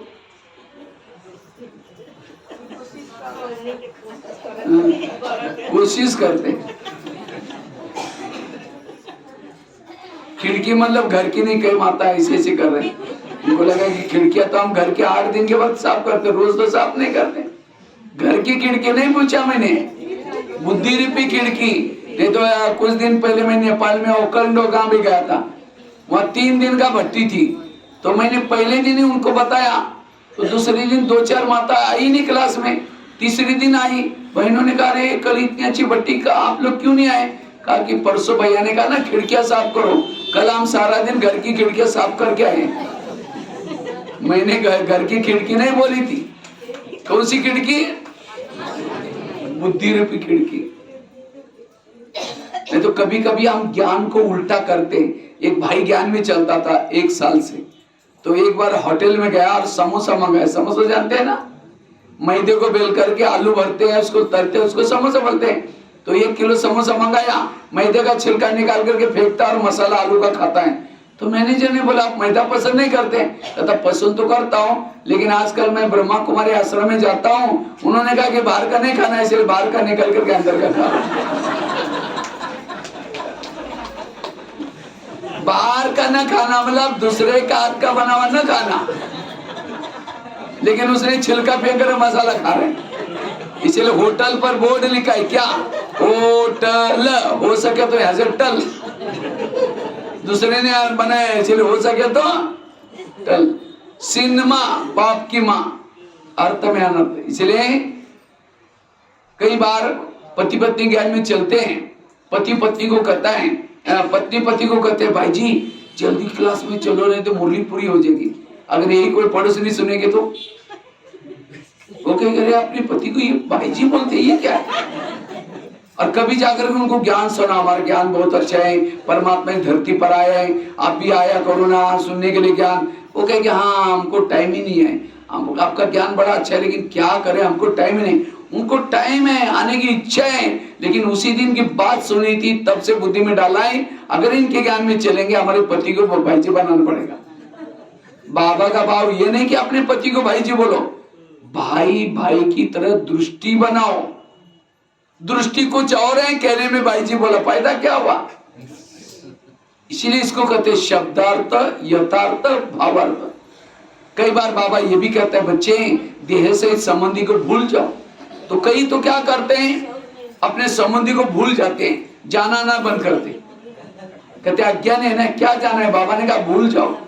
और कभी 5-6 साल के बाद जाएंगे और कहेंगे आजकल हम ब्रह्मा कुमारी में जाते हैं तो आप भी आया करो ना, बड़ा अच्छा। उनको लगता है हाँ ज्ञान तो अच्छा है लेकिन क्या करें, हमको टाइम ही नहीं है। उनको टाइम में आने की इच्छा है, लेकिन उन्होंने बुद्धि में डाला अगर इनके ज्ञान में चलेंगे, जैसे इन्होंने हमको छोड़ा है हमको भी सबको छोड़ना पड़ेगा। बाबा कहते बुद्धि से भूल जाओ, बाकी स्थूल में जाओ आओ सब कुछ करो। इसलिए इसको कहते हैं विचार सागर मंथन। एक एक शब्द के पीछे भाव क्या है। एक माताजी सेंटर पर गई थी, गुरुवार का दिन था, तो बहन जी कुछ किचन में से गुरुवार भोग बना रही थी। इतने में एक गांव की माता आई थी, थोड़ा जल्दी आई थी क्लास में। तो इतने में एक वीआईपी आया, पढ़ा लिखा व्यक्ति। तो बहन जी ने कहा माता जी ये भाई को कुछ समझाओ चित्र के ऊपर क्लास में, तब तक मैं भोग बना करके आती हूँ। तो गांव की माता थी, उसने वो क्लास में लेके आए। जैसे आप चित्र लगा ना पहला लक्ष्मी नारायण का, उस क्लास में पहला लक्ष्मी नारायण का चित्र लगा था। तो वहां चित्र पर वो माता जी कहते हैं आप रोज यहाँ आया करो, आपका ट्रैक्टर बहुत अच्छा हो जाएगा। वो कहता है यहाँ गैरेज का काम सिखाते हैं। नहीं, मेरा भी ट्रैक्टर यहाँ ठीक हो गया, लक्ष्मी नारायण भी ट्रैक्टर से गिर गए, यहाँ आने से उनका भी ट्रैक्टर ठीक हो गया। वो कैरेक्टर बोलने के बजाय ट्रैक्टर बोल रहे, यहाँ आने से कैरेक्टर ठीक होगा, लक्ष्मी नारायण भी कैरेक्टर से नीचे उतरे थे, मेरा भी कैरेक्टर। वो कैरेक्टर शब्द तो भूल गए, कहते ट्रैक्टर। तो कई बार हम ऐसे शब्दों को क्या करते हैं, भक्ति मार्ग का कोई गलत नहीं, भक्ति मार्ग में कहते हैं उपवास करने से भगवान क्या होता है, प्रसन्न। कौन सा उपवास, मतलब नजदीक वास बना रहना, बुद्धि से सदा परमात्मा के पास रहने से परमात्मा प्रसन्न हो जाता है। लेकिन लोगों ने पेट का उपवास किया, बलि चढ़ाने से भगवान प्रसन्न हो जाता है। कौन सी चढ़ाई, बकरी बलि चढ़ाई, पशु को, अपना मैंपन छोड़ो। कहते हैं घर में लक्ष्मी आएगी, लक्ष्मी आने के लिए क्या करते हैं, सफाई करते हैं, और क्या करते हैं, दीपक जलाइए, तो आई लक्ष्मी, आई घर में आपके। आएगी भी कैसी, लक्ष्मी आते उल्लू के ऊपर, उल्लू को लाइट में दिखता ही नहीं। अब घर में लाइटिंग लगाएंगे तो लक्ष्मी कैसी आएगी, उल्लू दिखाई नहीं पड़ेगा, इसीलिए लक्ष्मी आई नहीं। और फिर फटाका बजाएंगे तो उल्लू घबरा करके कहीं और चला जाएगा। कहा कुछ किया, कौन सी सफाई, मेरे मन के अंदर ईर्ष्या, घृणा, नफरत, अभिमान, क्रोध, ये जो है उसकी सफाई करना। और दीपक कौन सा जगाना, आत्मा का दीपक जलाना। कहा कुछ किया कुछ, इसीलिए हमें रोज क्या करना, अपनी खिड़की को साफ करना है, तब जाकर के क्या हो जाएगा, तब जाकर के संस्कार बदलेंगे। तो कितनी बातें बताई, आत्मिक स्थिति के द्वारा संस्कार बदलते हैं। लेकिन आत्मिक स्थिति कैसे बनाए, केवल मैं आत्मा हूं आत्मा कहने से नहीं होगा। आत्मिक स्वरूप में रहना है तो उसके लिए क्या करना पड़ेगा, 7 स्वरूपों में टिकना होगा। दूसरी बात कौन सी बताई, पवित्रता की धारणा को पक्की करनी पड़ेगी। पवित्रता मतलब केवल ब्रह्मचर्य नहीं, पवित्रता अर्थात मनसा वाचा कर्मणा। घड़े के अंदर पानी डाल दिया लेकिन छेद है तो क्या हो जाएगा, पानी निकल जाएगा। इसी तरह जिसके व्यर्थ विचार है वो भी अपवित्रता है, जो निगेटिव सोचता है वो भी अपवित्र है। पवित्रता अर्थात मन को चुप रखना, व्यर्थों से बचना। तीसरी बात कौन सी बताई, अभिमान से मुक्त बनना। अभिमान के संस्कार कभी भी ना हो, तब आत्मिक स्वरूप में टिकेंगे। जैसे कठपुतली को नचाते हैं, कठपुतली पपेट शो देखा है कभी, राजस्थान में करते हैं ज्यादा। पपेट शो मतलब वो डॉल्स होते हैं, तो उसको महीन धागे लगा करके एक व्यक्ति पर्दे के पीछे बैठता है और पर्दे के पीछे से वो हाथ से क्या करता है, वो उंगलियों से नचाता है। और कठपुतली क्या करते हैं, डांस करते हैं। जिसका डांस देख करके लोग तालियां बजाते हैं, वाह कितना अच्छी डांस करें, ये कठपुतली डांस करें, और उसकी तालियां बजा करके उसकी वाह करेंगे। तो अब इसको कठपुतली को अभिमान है, वाह मैं कितनी अच्छी डांस करूं। वो कहेगा, खींचने वाला कहेगा अच्छा तुम ही कर लेना, वो खींचेंगे नहीं, ऐसा करेंगे नहीं, वही लटक जाएंगे। इसी तरह हम सभी कौन है, कठपुतली हैं। पर्दे के पीछे परम धाम में बाबा बैठा है, दिखता नहीं है, और महीन धागे हमारी उसके पास है, वहां से कार्य कराता है, सेवा कराता है। लेकिन सेवा की वाह होती है तो हम कहते मैंने अच्छा किया, मैंने बहुत अच्छा किया। तो बाबा कहेगा तुम अगले बार तुम ही कर लेना। वो कार्य करेगा नहीं, खींचेगा नहीं, तो वही लटक जाएंगे। इसलिए बाबा कराता है, बाबा ने करा। मम्मा हमेशा कहती थी हुक्म ही हुक्म चला रहे, कराने वाला मैं निमित्त हूं। दादी जानकी जी भी कहती थी कराने वाला बाबा है, इसलिए मैं पन से मुक्त। चौथी बात कौन सी सुनाए, आत्मिक स्वरूप बनाने के लिए, संस्कारों को बदलने के लिए यथार्थ योग करना, विधि से योग करना। उसकी विधि आपको सुनाई, मोबाइल का एग्जांपल, तारों को बार बार डालना। कई तो कहते हैं जब योग में बैठते तो मेरी आत्मा ऊपर जाती नहीं। तो क्या योग में बैठे आत्मा ऊपर जाती है? हाँ जाती है। मैंने आपको मोबाइल का एग्जांपल दिया था, मोबाइल के तारे डाली, स्विच चालू किया, जब मोबाइल चार्जिंग चालू हो गया, धीरे से मोबाइल का वो बैटरी निकली, प्लग में घुस निकल गई। चार्जिंग के समय बैटरी कहाँ रहते हैं? मोबाइल में रहते हैं। इसी तरह योग लगाते समय हमारी आत्मा कोई निकल करके ऊपर नहीं जाती, आत्मा कहाँ रहते हैं? शरीर में रहते हैं। जाति कौन है? मन बुद्धि। इसलिए मन बुद्धि को लेके जाना, समझो अभी मैंने आपको इसी समय मधुवन कौन कौन देख के आए? मधुवन कौन कौन देखा है? अच्छा, काफी लोगों ने देखा है। तो अभी आप लोगों को मधुवन की यात्रा कराते हैं। सभी इसी समय अनुभव करो, आप ओम शांति भवन के सामने खड़े हैं। ओम शांति भवन सफेद कलर की बिल्डिंग है, ओम शांति भवन की। पहाड़ी, उसके पीछे में पहाड़ी है। ओम शांति भवन के बाजू में 2 योगी के चित्र है गुंबज के अंदर, बीच में घड़ी भी है। तो जाने का 3 रास्ता है, दोनों साइड से, बीच में सीढ़ी है। आप बीच के सीढ़ी से ऊपर जा रहे हैं ओम शांति भवन के अंदर। जैसे अंदर गए वहां एक स्वर्ग का मॉडल रखा हुआ है, उसको आप देख करके ओम शांति भवन के अंदर गए। ओम शांति भवन के अंदर पीछे 4 युगों की घड़ी के रूप में बनाया चक्र को। साइड पर सर्व आत्माओं का पिता का चित्र है, एक साइड पर स्वर्ग का मॉडल है, स्वर्ग का चित्र है रासलीला का। वो देख करके ओम शांति भवन आप नीचे आए, पांडव भवन में गेट के अंदर आते ही कृष्ण का चित्र है गोले वाला। वो देख करके आप ओम शांति अंदर जहाँ शांति स्तंभ है, शांति स्तंभ के पास गए। मार्बल का बना हुआ शांति स्तंभ, लिखा हुआ है प्रकाश स्तंभ, शांति स्तंभ। उसको चक्कर लगा करके आप बाबा के झोपड़ी में आए। झोपड़ी में जैसे झोपड़ी में गए, एक खत लिखता हुआ बाबा का फोटो है, गदीला रखा हुआ है, आप वहां गए। वहां से आप धीरे धीरे ज्ञान सरोवर में गए। ज्ञान सरोवर किचन के सामने, ज्ञान सरोवर से आप पीस पार्क में गए, जो ओम का बना हुआ है, सीमेंट का बना हुआ। वहां से नीचे डायमंड हॉल में आए। डायमंड हॉल बहुत विशाल है, जहाँ पीछे से गेट से भी बाबा का स्टेज का फोटो दिखता है, जब 25-30 हजार बैठते हैं। वहां से आप तपस्या धाम गार्डन में गए। तपस्या धाम पीछे मुड़ करके देखा, एक पहाड़ी पर ओम शांति लिखा हुआ है। सब दिखाई पड़ा? अभी दिखाई पड़ा? अब वहां कौन गया था? आपकी आंखें तो मुझे देख रहे हैं, लेकिन वहां कौन देख रहा था? बुद्धि। इसको कहते बुद्धि, इसको कहते ध्यान। योग में भी हमें क्या करना है? यहां बैठना है, लेकिन ध्यान से कहां देखना है? यहां से जा रहे, नीचे से, जैसे नीचे से गए ऊपर, अब एक तोतन में ब्रह्मा बाबा उठ करके खड़ा हो गए, और बाबा ने आपको क्या क्या गले लगाया, पावरफुल दृष्टि दे रहे। दृष्टि देते देते बाबा ने मस्तक के ऊपर हाथ रखा।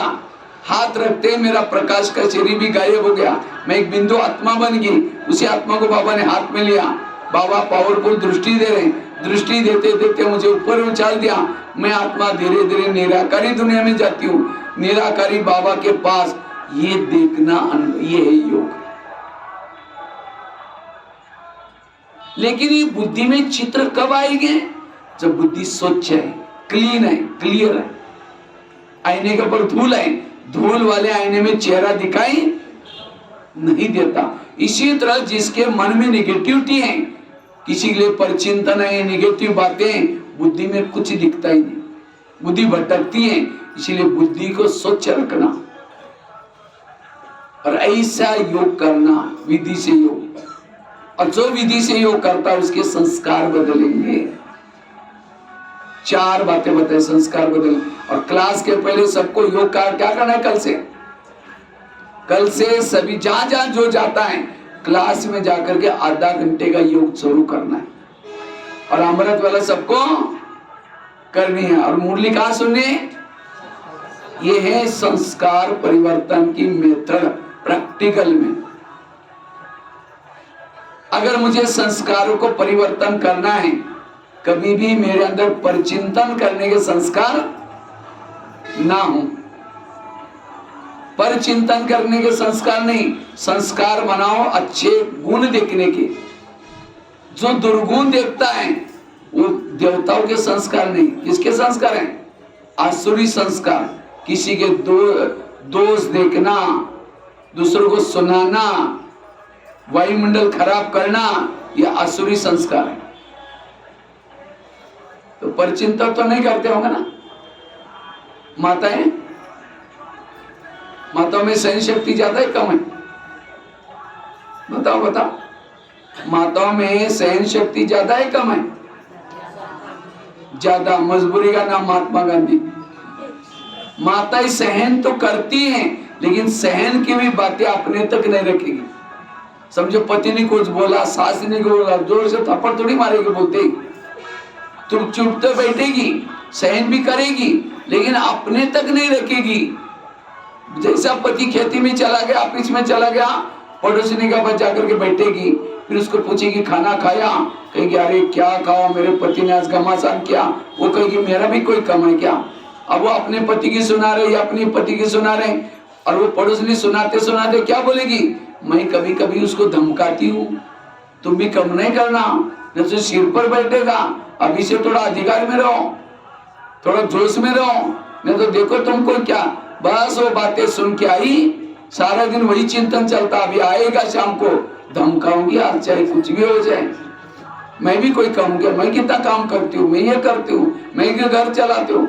बस शाम को आता है, पानी मांगता है, कैसे देते, ले तेरे को आता नहीं, गुस्से से पानी दिया, फिर खाना भी गुस्से से बना दिया, बर्तनों को जोर जोर से मारते पीटते बना दिया।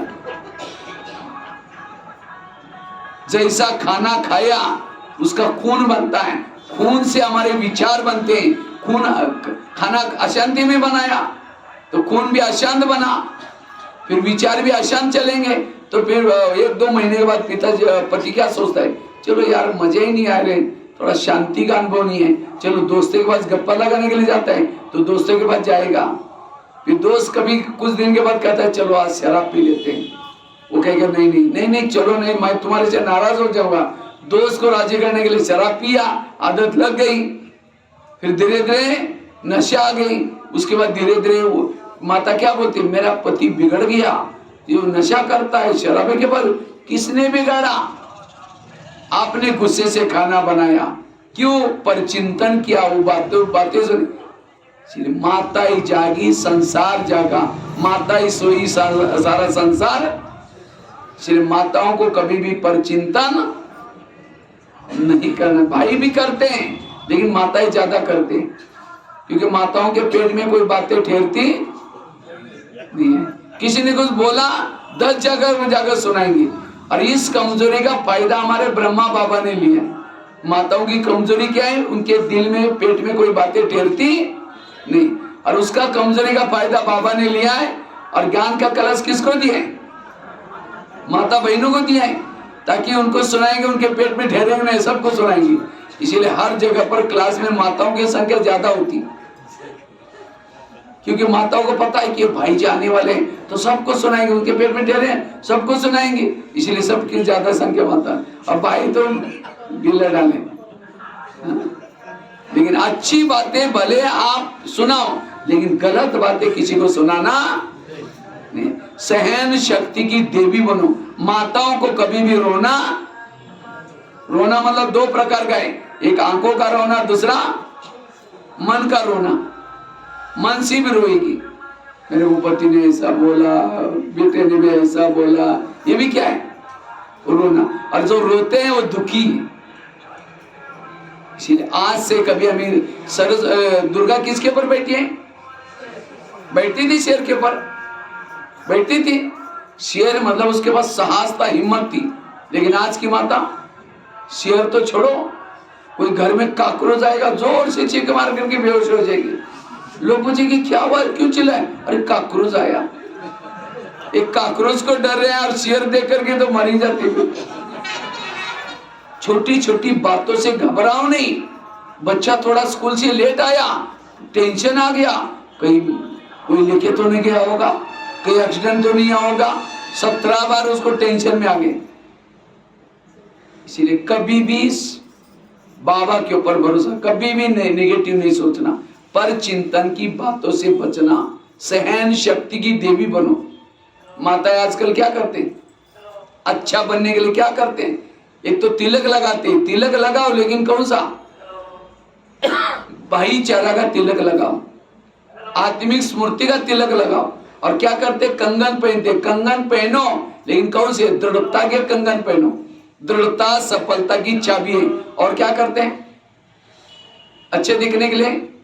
पायल भी पहनते आजकल। आजकल पायल का पता नहीं, पहले तो पहनते थे पायल। उमंग उत्साह के पायल पहनो, अब वो पायल तो पहने है, उमंग ही नहीं है, मुर्दे की तरह चल रहे हैं, कैसे अच्छे बनेंगे। इसलिए उमंग उत्साह चाहिए, दृढ़ता चाहिए, भाईचारा चाहिए। और क्या करते हैं, चेहरा अच्छा दिखने के लिए कहिए, आजकल तो लाली पाउडर भी लगाते, लाली तो लगाए, चेहरा हमारा पड़ा, लोग तो डर जाएंगे, पता नहीं इसको क्या हो गया। इसलिए मधुर मुस्कान की लाली लगाओ। कौन सी मुस्कान, मधुर मुस्कुरा। आजकल तो ये केमिकल में कई कई पता नहीं कैसे कैसे बनाते, क्या क्या चर्बीन, कैसी चर्बीन, क्या क्या। आजकल ये सब चीजों से कैंसर, कई बीमारी होती है। इसलिए सिंपल रहो। बाबा कहते हैं वनवा में अगर अपने शरीर को सुंदर बना करके किसी को आकर्षित किया, उसका भी पतन, खुद का भी। इसलिए सिंपल रहो। शरीर है ही क्या, एक सोने का डब्बा लिया, सोने के डब्बे के अंदर लेट्रिन डाल दिया आपकी आंखों के सामने, और उसके अंदर कुछ कप खांसी करने पर जो निकलता है ना, वो कप डाल दिया, हरी मौज डाल दिया, और आपको कहा इस डब्बे को सदा साथ में रखना, सोते समय, उठते समय, खाते समय साथ में रखना, बीच में से कभी टाइम है उसको चुम्बन लेना और डब्बे से प्यार करना, जिसके अंदर क्या क्या भरा हुआ है, लेट्रिन भरा हुआ है, कप भरा हुआ है, उसको प्यार करना। आप क्या कहेंगे, नहीं नहीं ऐसा डब्बा हमको नहीं चाहिए, भले लेके जाओ, भले सोने का हूं, ऐसे बोलेंगे ना। तो शरीर क्या है, एक डब्बा है, ऊपर से गोरी सी चमड़ी है, सोने जैसा लगता है, लेकिन इस डब्बे में क्या भरा हुआ है, वही लेट्रिन भरा हुआ है, कप भरा हुआ है, हरी मौज भरी है। 10 बार आईना तोड़ते रहेंगे, मैं कैसी हूँ, कितनी अच्छी लगती हूँ।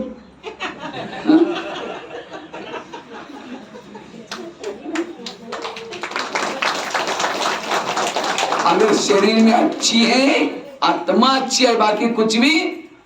इसलिए आत्मा का श्रृंगार करो, शरीर का श्रृंगार मत करो।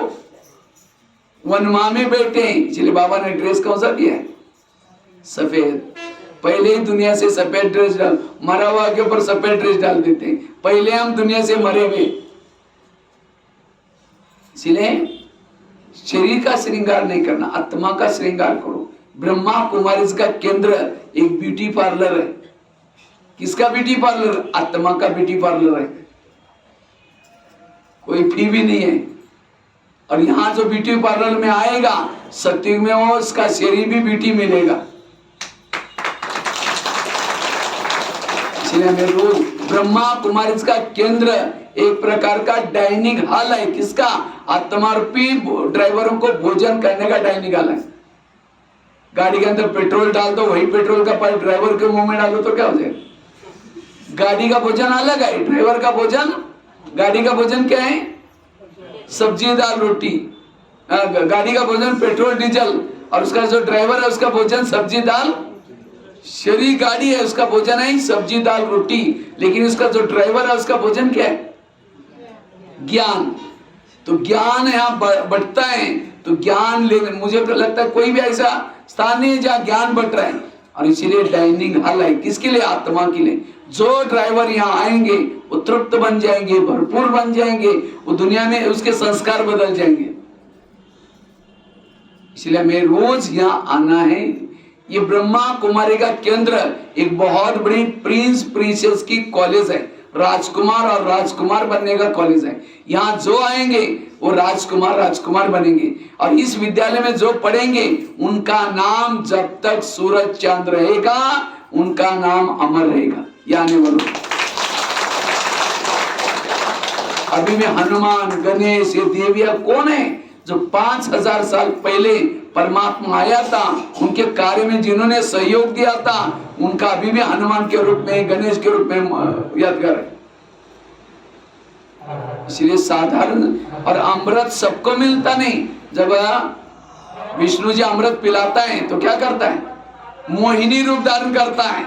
इसी तरह परमात्मा ने भी मोहिनी रूप धारण करके, यहाँ कोई भी आसुरी शक्ति नहीं आ सकती सुनने के लिए। भाग्य वाला आत्मा आते, तो बाबा आपको पिला रहा है, कितना बड़ा भाग्य। इसीलिए हमें रोज ये ज्ञान अमृत पीना है। तो इसीलिए अब से हमें किसी का भी परिचिंतन नहीं करना। जैसे किसी को उल्टी आते हैं, वोमिटिंग आते हैं, वो कहाँ जाता है, उल्टी करने के लिए कहाँ जाता है, वॉश बेसिन में। और उल्टी क्यों करता है, चटपटी चीजें तला हुआ खाया, पेट में डाइजेस्ट नहीं, उल्टी करता है। जब उल्टी करता है हम उसको नाक बंद करके भगाते, उधर जा उधर जा।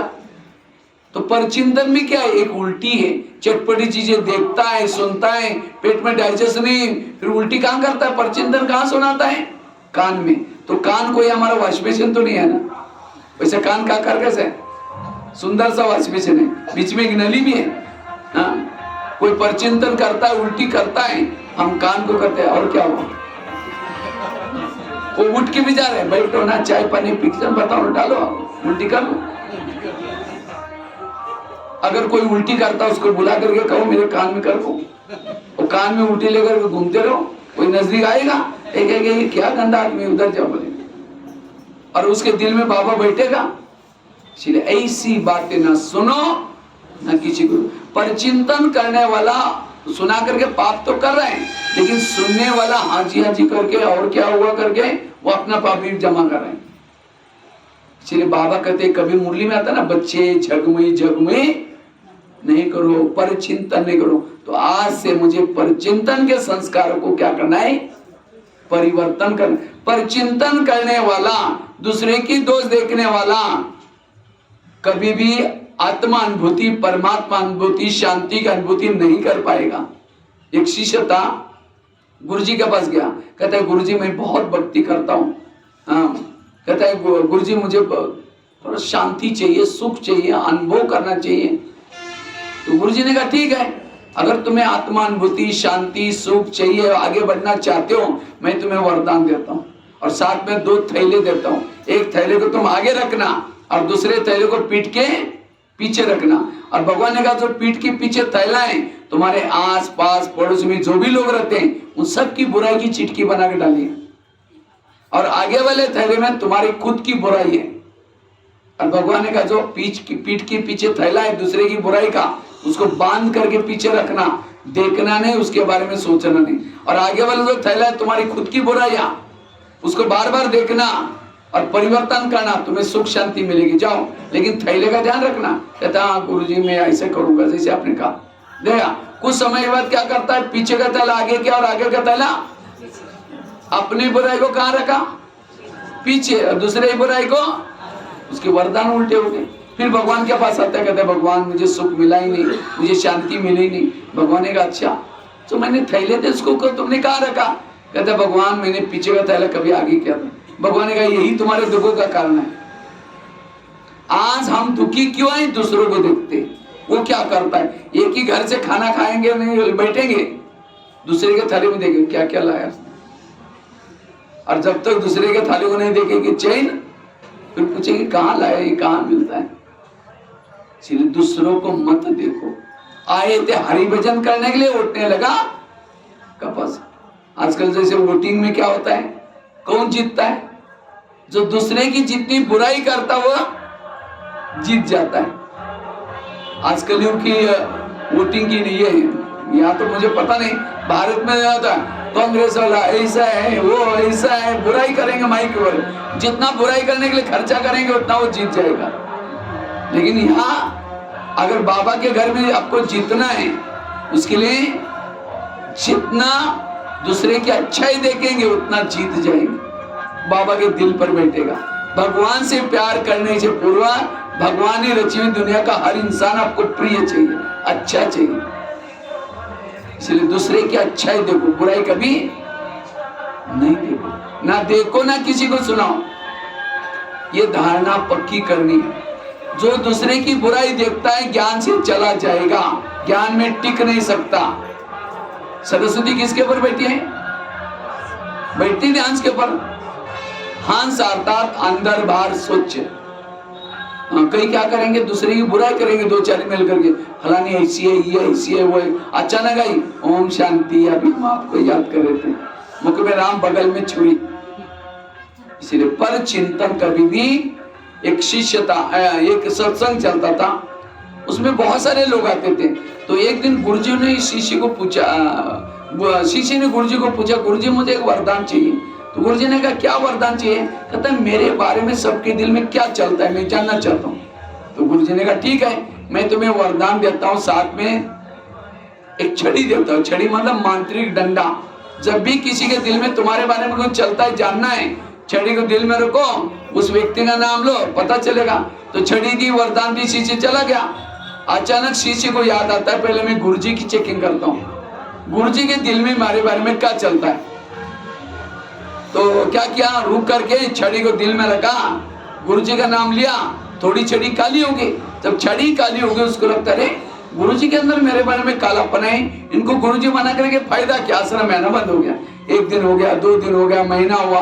गुरुजी उसके घर में गए, क्या जी आजकल आप आते नहीं? नहीं जी, थोड़ा सा घर में मेहमान आते, मेरी तबीयत खराब है।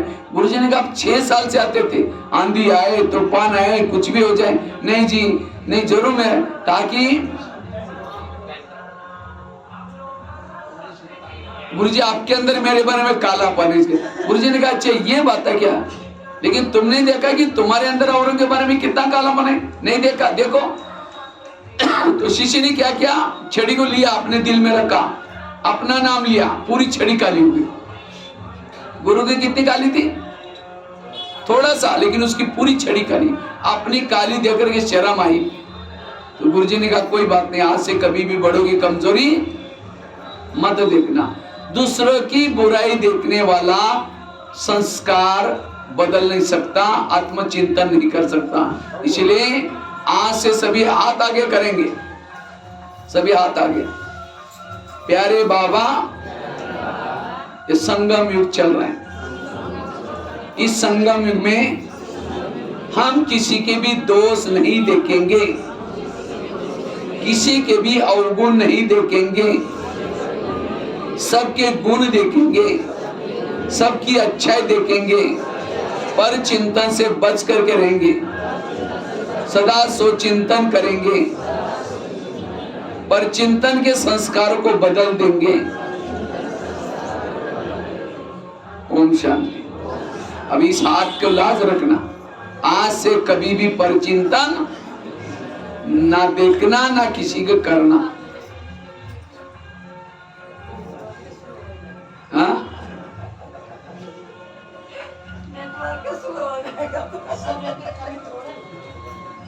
नेटवर्क कैसा भी हो जाए अपना, वो तो ये है ना। इसलिए अब क्या होता है, समझो किसी के दोस्त देखे और शाम को योग में बैठेंगे, समझो किसी के घर में जाओ, उनके बच्चे भी बैठा है, बाप भी बैठा है, बच्चों को कहेंगे बच्चे ठीक नहीं, नालायक है, ऐसा है वैसा है, और बाप को कहेंगे बहुत अच्छा, कितने अच्छे। बाप कहेंगे तुम यहाँ से पहले भाग जाओ, क्योंकि हर मम्मी पापा को बच्चे क्या लगते हैं, अच्छे लगते हैं। इसी तरह सारा दिन कहेंगे बहन ऐसे हो, भाई ऐसे है, वो ऐसा है, और शाम को योग में बैठेंगे, मीठे बाबा, प्यारे बाबा, शांति के सागर, दही के सागर। बाबा कहेगा तुम पहले यहाँ से भाग जाओ, तुमने मेरे बच्चों को खिलाने की, तुम मेरे को अच्छा बोलता है। भगवान से प्यार करने के पूर्व भगवान की रची हुई दुनिया का हर इंसान मुझे प्रिय चाहिए, इसलिए पर चिंतन से बचे रहो। ये पर चिंतन के संस्कार ब्राह्मणों में कभी भी, इसलिए बाबा कहते ना मेरे अच्छे अच्छे बच्चे थे, लेकिन आज वो है नहीं, चले गए। क्यों गए? क्योंकि उन्होंने यहाँ आकर के किसी के दोष देखना शुरू किया। इसलिए दोष नहीं देखो, भगवान ने रची हुई दुनिया का हर इंसान प्रिय चाहिए, पर चिंतन नहीं। और उसके लिए मैंने थैले की कहानी बताई, जैसे कोई फैक्ट्री से धुआं निकलेगा, गवर्नमेंट क्या करेगा, उसको पॉल्यूशन होगा तो बंद कर देगा। इसी तरह हम भी परचिंतन करेंगे तो बाबा ऊपर से देखेगा ये नेपाल के कौन से फैक्ट्री से धुआं निकल रहा है, तो उसके बुद्धि का ताला बंद कर देगा। मुश्किल से ताला चिल्ला चिल्ला करके खोला है, 63 जन्मों में मंदिर में जाए, भगवान मेरे बुद्धि का ताला खोलो, भगवान ताला खोलो, खोला, फिर धुआं निकालेंगे तो। इसलिए कभी भी हमें धुआं निकालना, पर चिंतन से बचना। पर चिंतन पतन की जड़ है, सो चिंतन उन्नति की सीढ़ी है। इसलिए पर चिंतन से बचना। तो कितनी बातें हो गई? 5 बातें हो गई संस्कार परिवर्तन के लिए। पहली बात कौन सी सुनाई? 7 स्वरूपों का अभ्यास से संस्कार बदलेंगे, या अभ्यास करना रोज कोई ना कोई स्वरूप में टिको। दूसरी बात कौन सी सुनाई? पवित्रता के धारणा से संस्कार बदलेंगे। तीसरी बात बताई, अभिमान के संस्कार को बदलना है, अभिमान से सारे संस्कार जागृत होते। 5वीं बात कौन सी सुनाई? चौथी कौन सी सुनाई थी? विधि पूर्वक योग लगाने से संस्कार बदलेंगे। और योग की विधि क्या बताएं?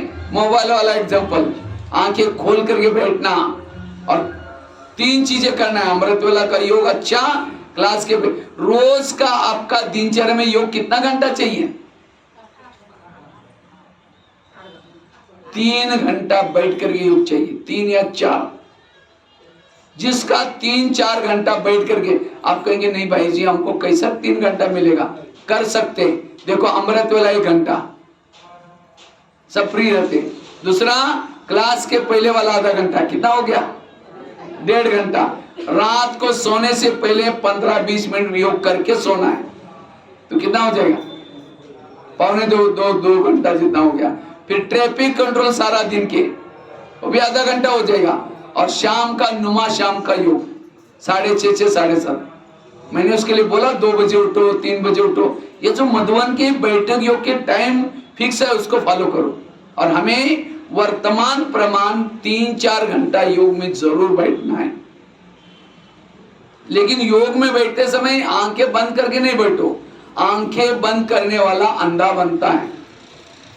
धृतराष्ट्र कहानी पता है ना धृतराष्ट्र की? धृतराष्ट्र कहते हैं मतलब भारत वंश खत्म होने जा रहा था, और उसी समय फिर जो मछुआरी नहीं थी, मैं नाम भूल गया उसका,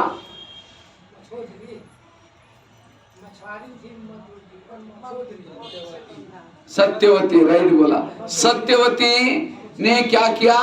सत्यवती का एक बेटा था, वो उसने दृष्टि किसी ने दी थी उसे, तो वो बेटा वो वाल्मीकि उसका व्यास, तो व्यास था, उसको एक वरदान था कि दृष्टि देने के बाद बच्चा पैदा होता है। तो क्या किया? उसको बुलाया, कहा कि अब इनके पास कोई बच्चे नहीं, भारत वंश से चला नहीं, तो इसीलिए क्या किया? उसको बुलाया। तो बुलाने के बाद एक एक को भेजा। जो इसकी माँ, वो पहले धृतराष्ट्र की माँ को भेजा, तो गई। उसको जब दृष्टि दे रहा था, वो दृष्टि को ले नहीं सकी, आंखें बंद कर दी। तो उसने कहा माँ बच्चा तो होगा, लेकिन कैसा? अंधा होगा। कहते नहीं नहीं नहीं, सारी राजघराने का संबंध है, और एक बार चांस दो। फिर पांडु की जो माँ थी उसको उसके पास भेजा। उसको पहले बताया कि तुम आंखें बंद नहीं करना। तो उसने आंखें तो बंद नहीं की, लेकिन दृष्टि लेते समय डर गई, घबरा गई, वो सहन नहीं कर पाई। कहा कि बच्चा तो पैदा होगा लेकिन कमजोर। फिर नहीं नहीं और एक चांस दो। तो कहा ठीक है, तुम दोनों को बताए घबराना भी नहीं और आंखें भी बंद नहीं करना। तो दोनों गई। वो कहते तुम जाओ, ये कहते तुम जाओ, क्योंकि दृष्टि पावर इतनी लेने। तो क्या क्या एक दासी घूम रही थी, उसको बुलाया, कि उनको क्या पता था क्यों दृष्टि दे रहे। उसको बुलाया दासी को, और जाओ बोले तुम घबराना नहीं, दृष्टि ले लेना, डरना भी नहीं, आंखें बंद नहीं। उसको बताया, उसने बिना डरते हुए दृष्टि ले ली। कहा कि बच्चा तो पैदा होगा। उसने जब आंखें खोला तो दोनों भी नहीं आई। वो दासी को भेजा, कहा कि बच्चा तो पैदा होगा लेकिन दासी पुत्र होगा। ये सारी यादगार संगम युग के। अब ये सृष्टि में सारा वंशज खत्म होने वाला है। ऐसे समय पर सत्यवती मतलब सृष्टि, उसने परमात्मा को पुकारा, परमात्मा को पुकारता, तो परमात्मा आकर के क्या करता है? सभी को फिर से दृष्टि देता है। जब दृष्टि देता है, हम परमात्मा की दृष्टि ले नहीं पाते तो आंखें बंद कर लेते हैं। जब बंद करते तो हम कैसे बनेंगे?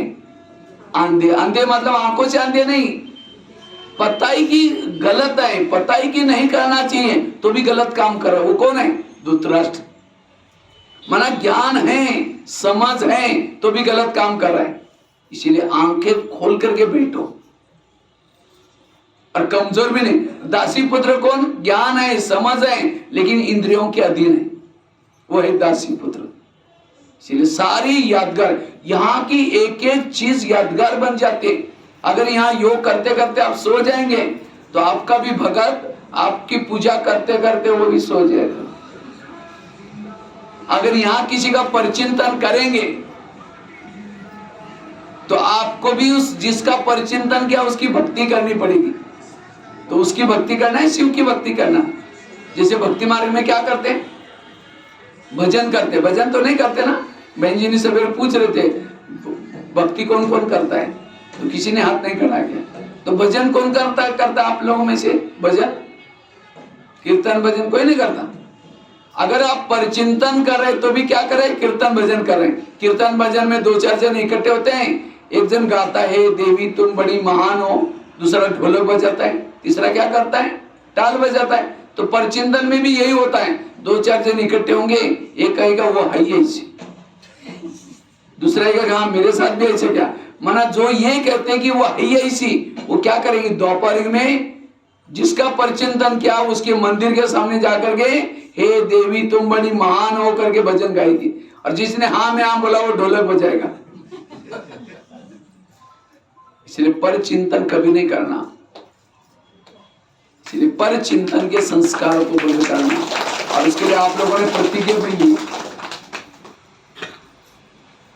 यहाँ की सारी चीजें यादगार बन जाती हैं। इसलिए 5 चीजें, ठीक है। तो अब हम थोड़ा सा योग करेंगे, उसके बाद फिर सभी कमर सीधी करके बैठेंगे।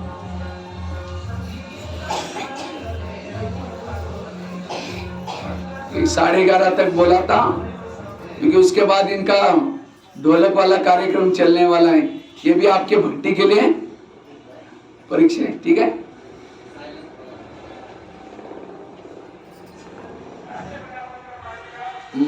सभी कमर सीधी करके बैठेंगे।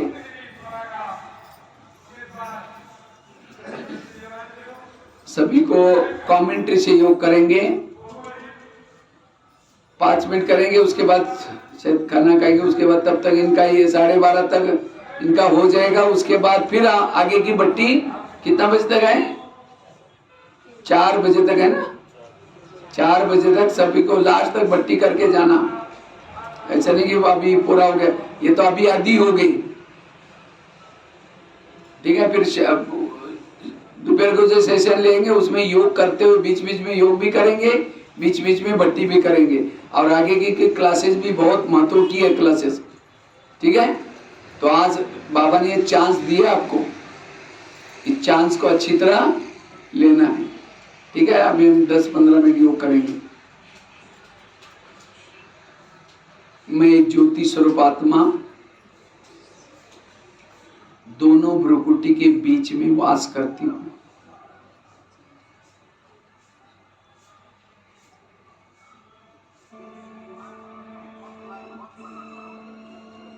मैं एक आत्मा हूं।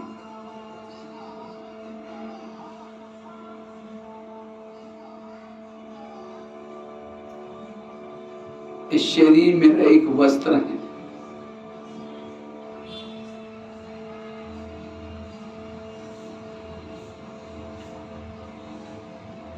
मैं आत्मा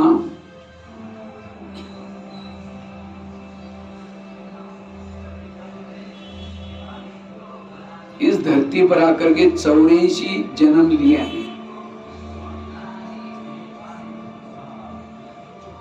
हर जन्म में मैंने हीरो पार्ट बजाए हैं।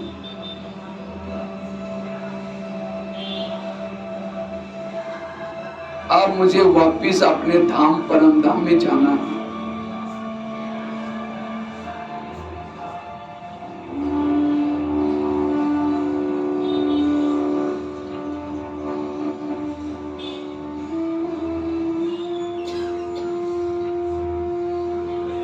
मैं आत्मा आंखों से देखती हूँ,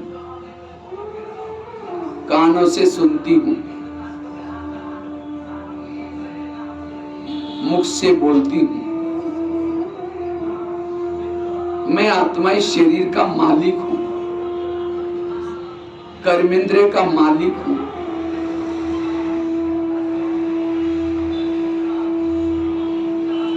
इस शरीर मेरा एक वस्त्र है,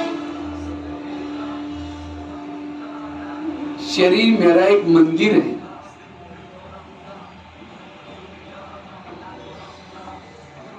मैं आत्मा इसके अंदर चैतन्य में मूर्ति हूं।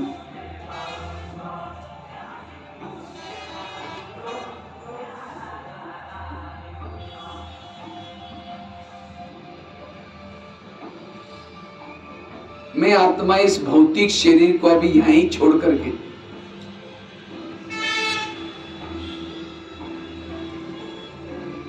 अपने धाम में जाती हूँ, अव्यक्त वतन में जाती हूँ। मैंने इस शरीर को यहीं छोड़ा और एक चमकीले फरिश्ते के शरीर में प्रवेश किए।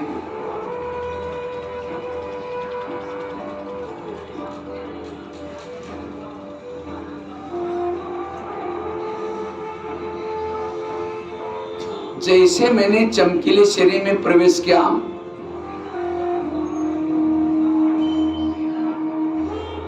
मेरी सारी थकान मिटती जा रही, मेरे सारे बोझ खत्म होते जा रहे हैं।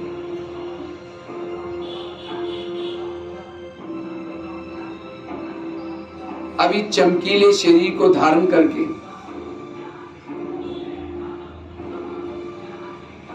मैं आत्मा अपने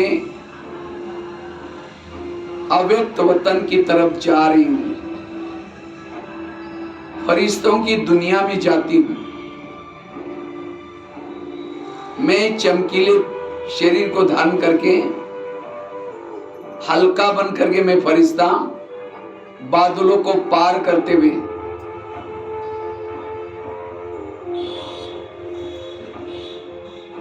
चांद सूरज तारांगन से भी पार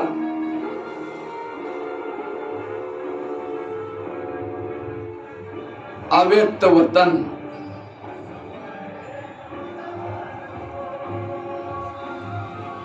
जहां फरिश्तों की दुनिया है,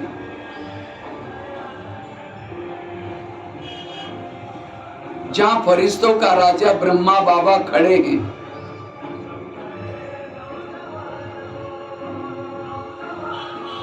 जैसे मैं अव्यक्त वतन में पहुंचता हूं,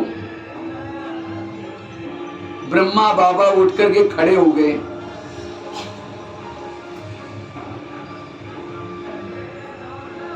और ब्रह्मा बाबा ने मुझे गले लगा करके मेरा स्वागत किया।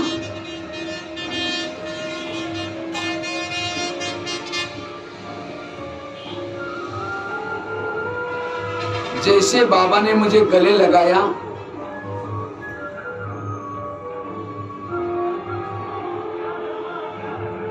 मेरी सारी थकान मिट गई। मैं बिल्कुल हल्का होते जा रहा हूं।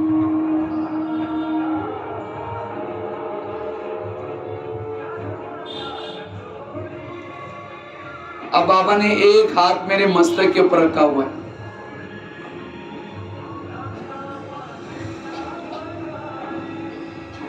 बाबा मुझे शक्तिशाली दृष्टि दे रहे हैं।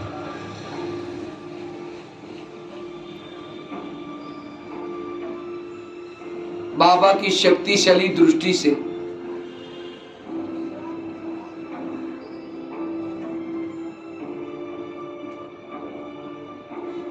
मैं हजारों सूर्य से भी शक्तिशाली बनता जा रहा हूं, अशरीरी विधेयी बनता जा रहा हूं।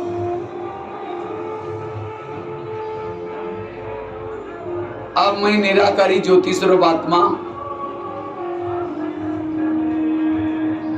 अपने मूल वतन में परमधाम में जाता हूं।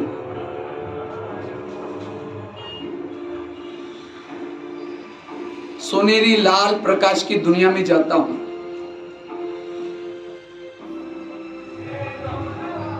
जैसे मैं परमधाम में पहुंचता हूं, बाबा की अनंत शक्ति की किरणों से मेरे जन्म जन्मांतर के संस्कार बदलते जा रहे हैं। मेरे जन्म जन्मांतर के पाप कर्म धगत होते जा रहे हैं।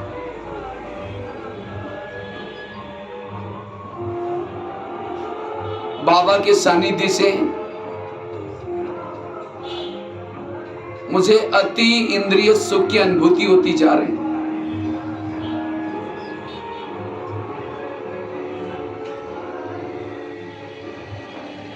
मेरी आत्मा की ज्योति जागृत होती जा रही। मैं ज्वाला स्वरूप बनता जा रहा हूं।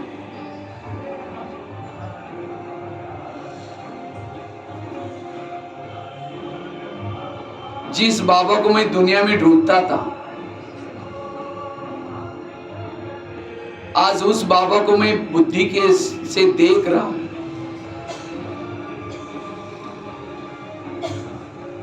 मैं ये प्रभु मिलन मना रहा हूं। अब मुझे कुछ नहीं चाहिए, जो पाना था सो पा लिया।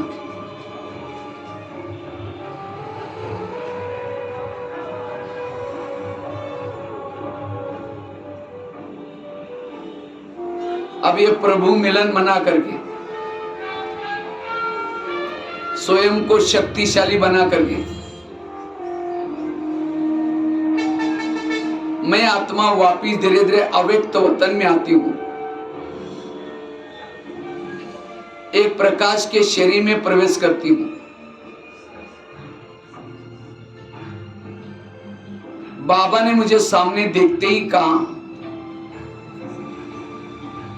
तुम साधारण नहीं हो, तुम तो शिव शक्ति हो,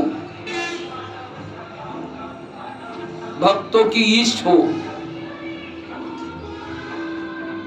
कल पहले भी तुमने असुरों का संहार किया था।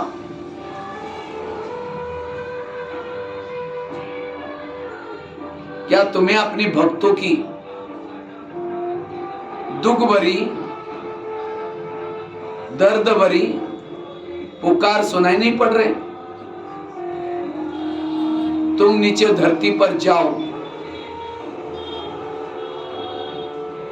अपने भक्तों की पुकार सुनो, उनको विकार हुई असुरों से संहार करो। ऐसे करके बाबा ने मुझे ड्रामा की ढाल दिया। पवित्रता का कवच पहना दिया, शक्ति का प्रतीक त्रिशूल दिया, सिर के ऊपर जिम्मेवारी का ताज पहना दिया।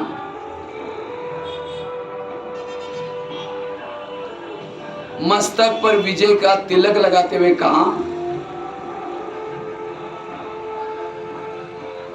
मैं स्वयं शिव पशुपति नाथ भोलानाथ तुम्हारे दिल में बैठा हूं।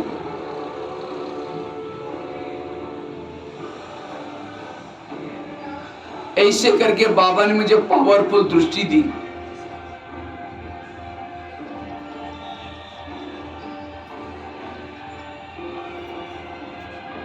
अब सर्वशक्तिवान मेरे दिल में बैठा है। मेरे हाथ में अनेक अस्त्र शस्त्र हैं। मैं एक शिवमय शक्ति हूं। अब माया मेरा कुछ बिगाड़ नहीं सकती। सर्वशक्तिवान को दिल में बिठा करके, अस्त्र शस्त्र को साथ लेकर के, मैं शिवमय शक्ति असुरों का संहार करने के लिए नीचे सृष्टि पर जा रही हूं। बाबा से आशीर्वाद लेकर के आकाश मार्ग से नीचे आती हूं। जैसे मैंने धरती के गोले पर पहुंची, मैं धरती के गोले पर पांव रख करके, खड़ी होकर के चारों ओर शक्तिशाली वाइब्रेशन फैला रही हूं। सबका भला हो जाए, सभी विकार व्यसनों से मुक्त हो जाए, सभी हेल्दी वेल्दी और हैप्पी रह जाए, ऐसी मैं शुभकामना दे रही हूं। चारों ओर वरदानी हाथ घुमा रही हूं। अब मैं शिव शक्ति अस्त्र शस्त्र को लेकर के मंदिर में जाती हूं। मंदिर के पीछे के दरवाजे से मूर्ति के पास जाकर के खड़ी हूं।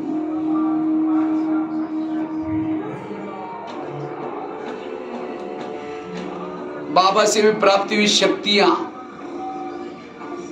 सभी भक्तों को दे रही हूं। हे भक्तवत्स, जिसकी तुम पूजा कर रहे हो वह धरती पर आ चुका है। मैं देवी भी वही तपस्या करी हूं। अगर तुम्हें उस प्रभु को मिलना है, तुम ब्रह्मा कुमारी आश्रम में आओ। मैं भी देवी वही तपस्या करी हूं। ऐसा वरदान देकर के एक मंदिर से दूसरे मंदिर में, तीसरे मंदिर में जा रही हूं। मैं शिव शक्ति हूं। अब इस संसार में मेरा कोई नहीं है। जिसको मैं अपना समझती थी, इन आंखों के द्वारा देखती थी, यह सब कुछ नष्ट होने वाला है। मैं शिव शक्ति हूं, तपस्विनी हूं।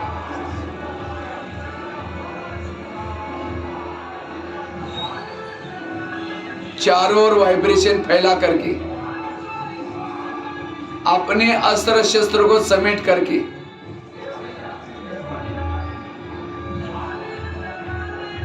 मैं धीरे धीरे वापिस अपने भौतिक जगत में आती हूं और एक साधारण मानवीय तन में एक ब्राह्मण बन करके साधारण रूप में आती हूं।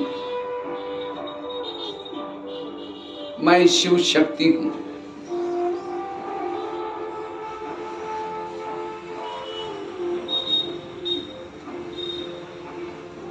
ओम शांति।